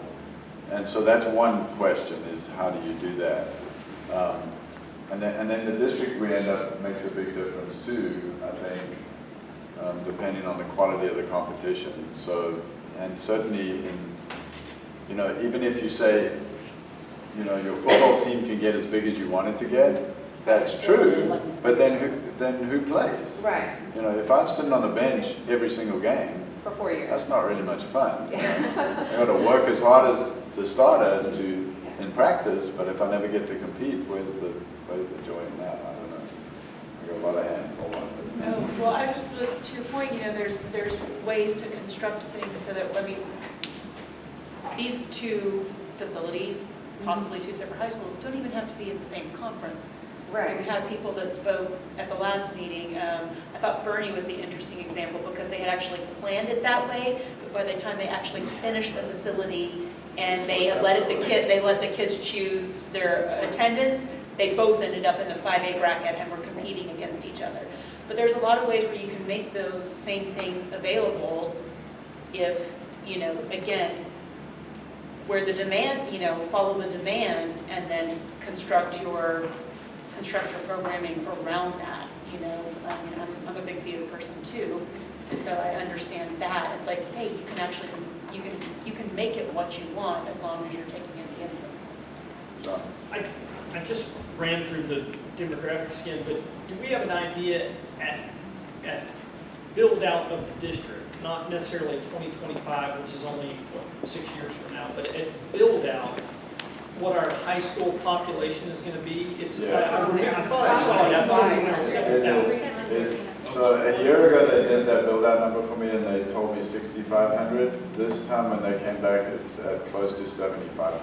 Okay, now I'm going to ask Coach Zimmerman, to my knowledge, Allen High School is the largest high school in the state. Yes. What's the population at Allen right now? 6,500. Yeah. 60-something. It's bigger than 6,400 under that. Okay. But now Allen High School is one high school, but they have a 9th grade center that's separate. They have a new STEM facility that's about to open that's Well, going it's to bleed kids physically off. different schools, there's still one school, one team, one. It is one school, one team, one high school number. Allen is also 28 square miles. We're 200 square miles. Right, no, I'm just saying, from a, we've got a 6-year window that we're kind of looking at right now, but we've also got and, my kids will be gone by that time, so to speak. But, do we want to be, I have an opinion, but it's for the community to decide. Do we want to be an Allen? Do we want to be, these are the things, and I think it's more of a, if we're not going to be an Allen, then we need to decide more on what's the timing of things. Right. How do we manage that versus? Let me say something else to your question, so what you can do to help. The people who are making this decision right now should not really be people who have kids in high school. Because John just made that point. Right, yeah. They should be the people who have kindergartners and younger, because those are the ones who are going to end up in the position of being in either a 6,500 student high school or several different 2,500 student high schools. So really, and unfortunately, those people don't have this on their radar because they're just not thinking about high school. I certainly wasn't when I had a 3-year-old. So. Coach? Karen. I just had one question for Coach Zimmerman since he happens to be in the room. I mean, you obviously came from the Fort Worth area or somewhere in the DFW area, but you've also worked, I'm sure, along the way with Lake Travis and Westlake. Can you expand on how they've created a very successful program being a single high school community? Because sometimes the successes aren't conveyed out to the community. I can speak probably more in terms of the last school district that I was at was Frisco ISD, which is, and part of our kids came from, they had McKinney and Plano addresses. Where my school was, where we were at, was bordered Plano, Allen, McKinney. So we were in that area. And so you got to see the Allen way to do things, and right next to it was Frisco ISD. And I think,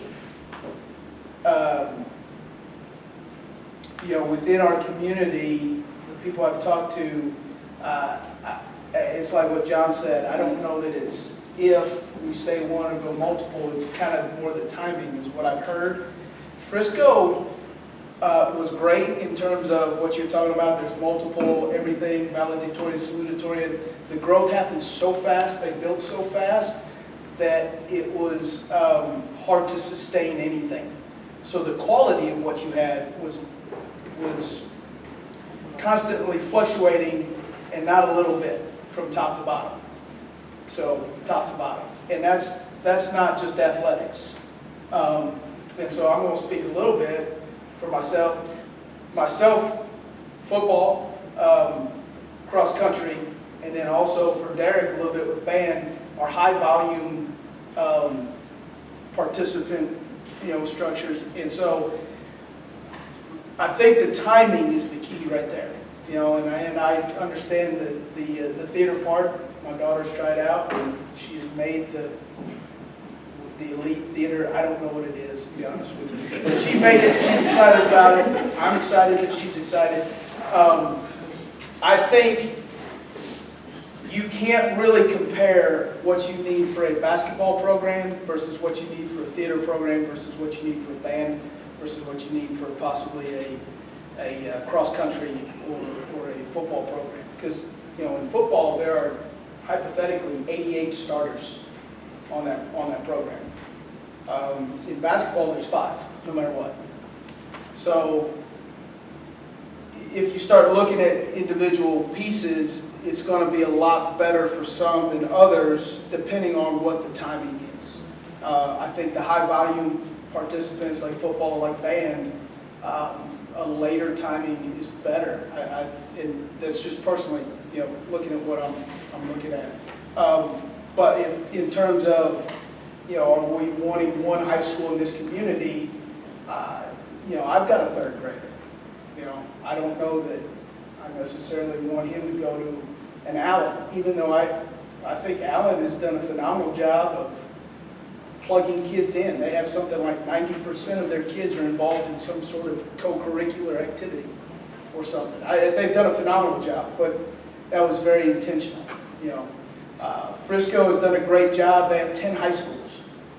From 2003 until now, they've built 9 high schools, which is amazing. There's lots of opportunities there.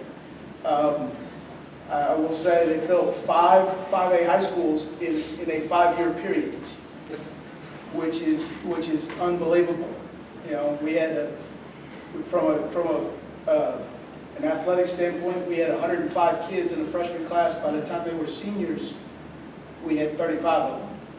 And you know, attrition happens, but from their freshman year to their sophomore year, we went from 105 to 45, and then we only lost 10 from there. And so it was just very hard to sustain. And I know the band programs went through a lot of the same stuff. It wasn't really opening new schools. It was how fast it all happened.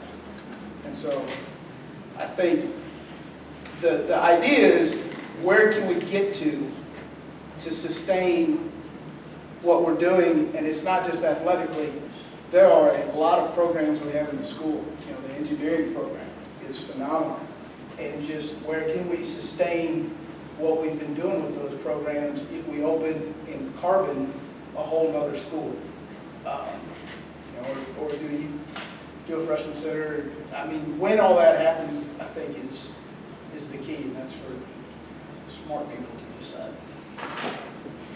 Yeah, moving away from the 1 high school, 2 high school thing, but just you asked what we need, and I don't think, because we don't all live and breathe IT, including me, we don't always love talking about it, learning about it, but I really have to echo what was said before that. In terms of the thing that might influence future build-out, infrastructure, learning processes, more than any other single thing, might be the technology needs and the impact of the technology needs on our infrastructure.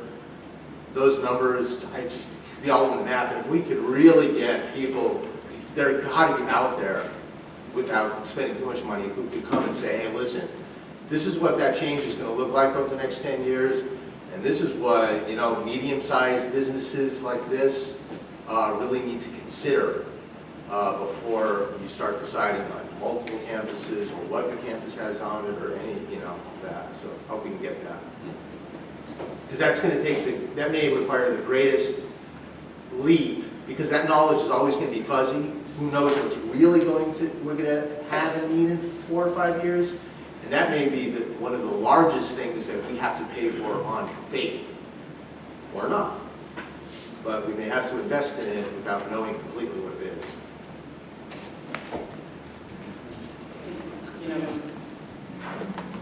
One piece of that is there is a financial benefit to having close by facilities so that your core services can be shared by multiple locations. That would be the first thing that comes to my mind. So for whatever it's worth, my daughter went to Allen High School. What a fantastic program. They had over 600 people in the band. It's called an escadrille. They didn't ever turn anybody down. They start the kids in band in 6th grade, and everyone has to play an instrument. The 9th grade center was fantastic for the growth of my daughter, and then she was afforded so many different opportunities in the high school that she would have never had in a smaller high school. It was an amazing program, for whatever it's worth. Yeah, thank you. Appreciate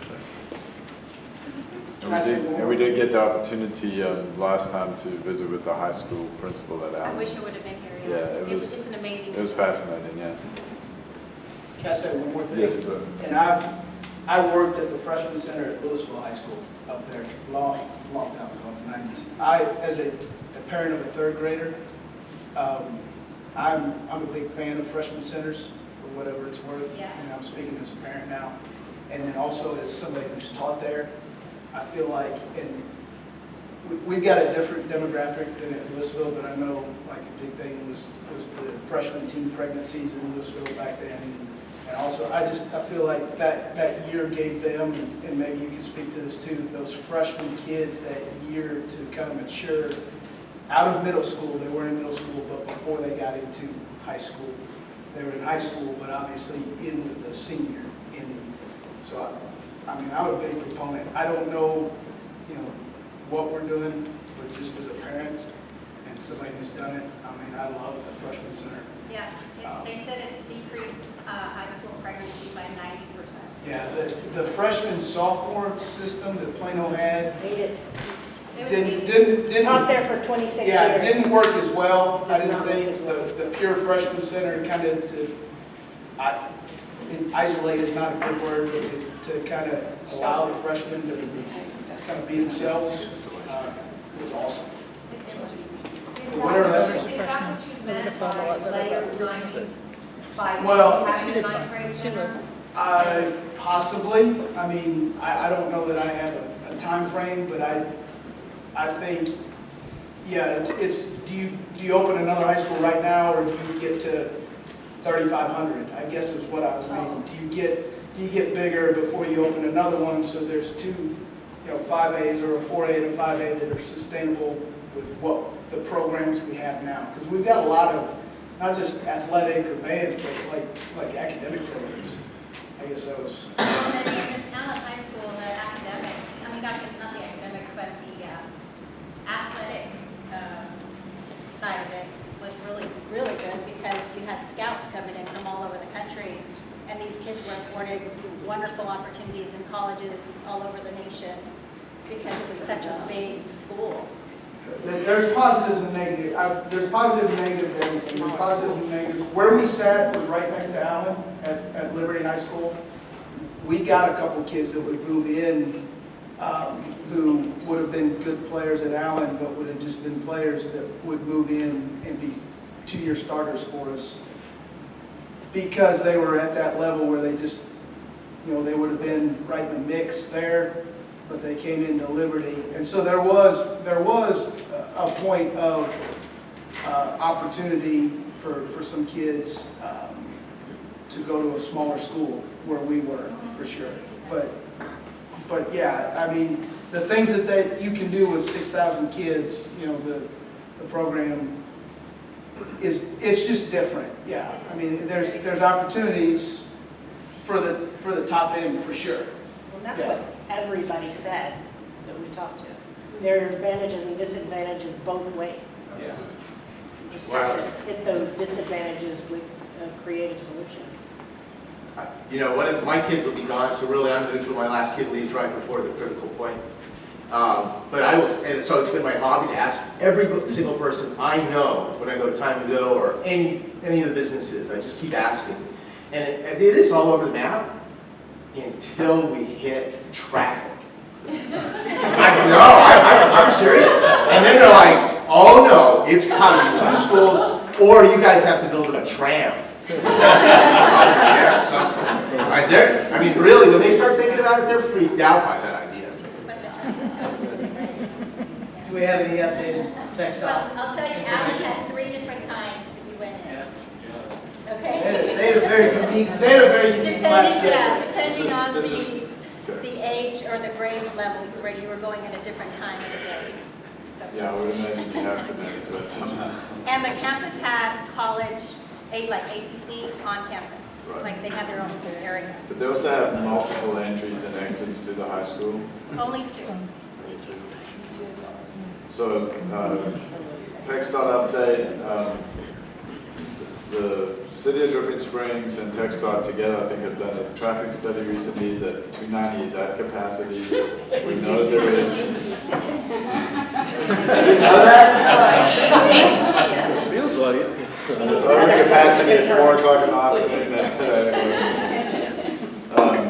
There are plans, of course, in place to widen 290 to 6 lanes all the way from the Y, which they'll fly over all the way to Scenic Brook, all the way to 12 right now. There's a lot of discussion about ending it there. That seems seems like a strange thing to do, but 400-footer right away, all the way from the Y to dripping. What happens in dripping, I don't know exactly. But when's the earliest that could go online? I mean, really online? Well, they have a timeline. I'm going to let you go to the TechStar's website or to the City of Dripping Springs. There's a transportation plan that has that in it, I believe, John. Yes. The county has a transportation plan that I believe that's in, so I urge you to go and look at those and talk to those folks. Those are the experts, not me. We just listen to what the city tells us. I'm sorry, I'm going to finish my thought on that. I think there is certainly at the county level a strong interest in trying to find ways to get off of 290. So if that's northern bypass, southern bypass, some ways of trying to expand. You saw even on the map from the city that widening roadways includes, making sure that 12 is right, making sure that 150 and Fitzhugh and those loops around the north and south of town are right, because 290 cannot sustain the amount of traffic we're hitting. Sorry, Mark, question? Yeah, I was just going to ask you this demographic update that we've been looking at. The one that was provided to us and it's still online seems like it's a little old, so that's some newer information. I've just found that this contains a lot of stuff that when we're talking to people in the community and they want numbers, it's here. This is really good, but this looks like, I think this has a lot more updated, and it's not online right now. This one.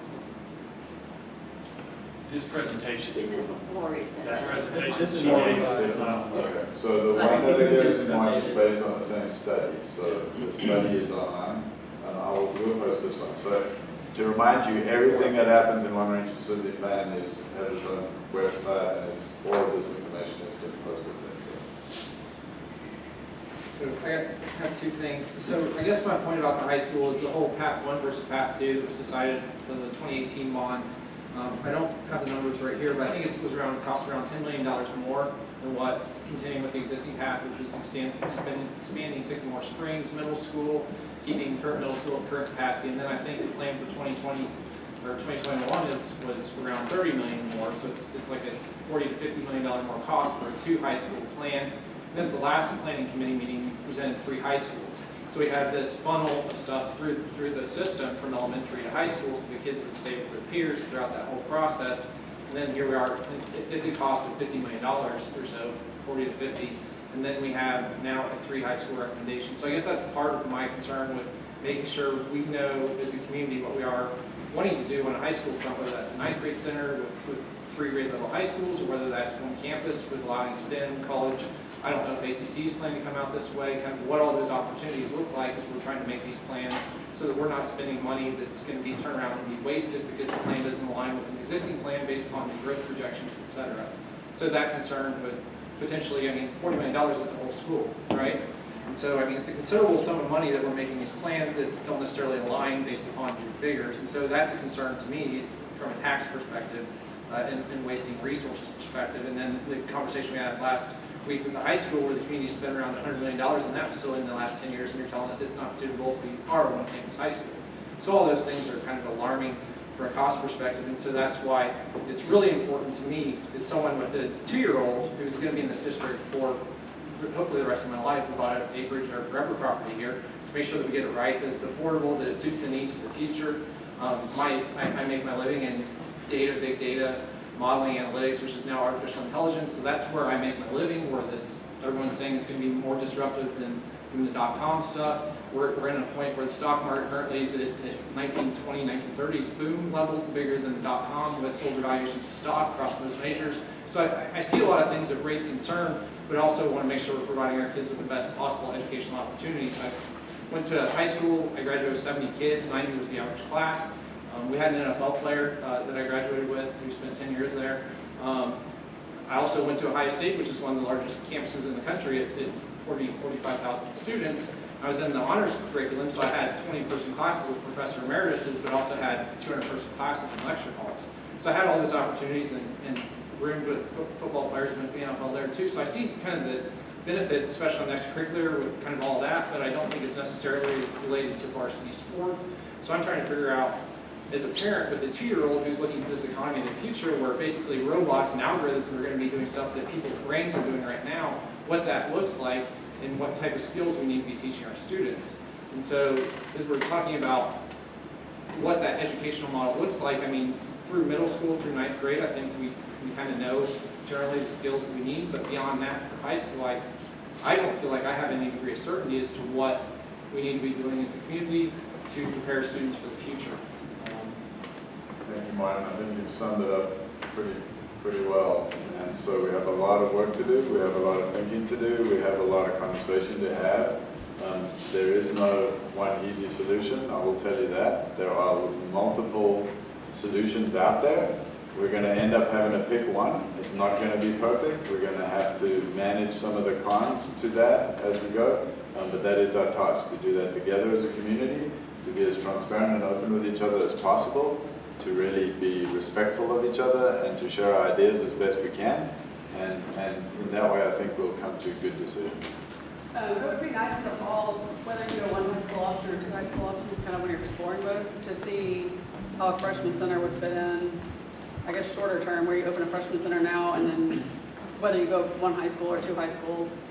Absolutely. So we are doing a lot of work already, and we will do a lot more work between now and September when we come back.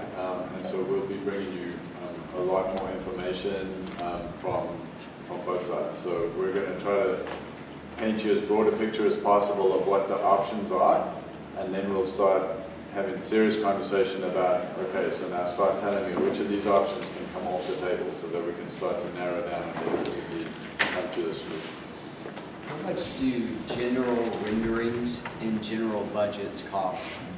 Because it seems like that made a lot of sense to say, okay, here's the 3 options, here's the sizes, the way we can grow, here's what that picture would look like, and here's the cost of each one, and it lets you analyze that a lot better than kind of moving down one track and talking in generalities. You said there's a cost concern there. How much is that cost concern? So I don't know, it depends on what you do to what level of detail. So we'll certainly look at those, and we'll talk more about those as we get closer. We're not anywhere near where we're certainly not going to paint pictures of anything yet, and we're certainly not going to do cost projections on anything yet. So I think we have a lot more work to do before we get to that point. We'll certainly have lots of conversations. You'll have lots of opportunity to tell us, okay, now's the time we need to know, what this is going to cost us so that we can really compare these two things. But maybe it's possible to look at examples of real schools, like Johnson High School down here on 967 that's going to open in the fall. How much does that cost? 35 million, I think. That's probably add another digit, yeah. 135, yeah. I don't know what more idea, but they're always over. But what that looks like compared to, something that, just like, obviously, costs go up every year, but at least that gives people an idea of this is how much this buys. This is what this bought. This is what this bought. And also you have to consider what a dollar amount buys in an urban area versus in a rural community where maybe the labor is less expensive. Is this school like a $150, $200, $250 square foot building? I'm not sure. This one? This was also built in phases, and so it's really hard to say. Because it was built originally in 1994, and then renovated extensively in 2009 for the 2010 swap. So I can look and try to find that info, but I'm not sure. If it was built today. And the additions that we're looking at are in that 250 to 250 plus range. We can certainly look at some new construction though, when we do that. Just show a picture, Say, somebody hey, wants to this drive. is what you get for $250 square foot. This is what you get for $500 square foot. Okay, we're at this. Thank you very much for your time, your consideration, and we'll be in touch in the early fall to let you know what the program looks like.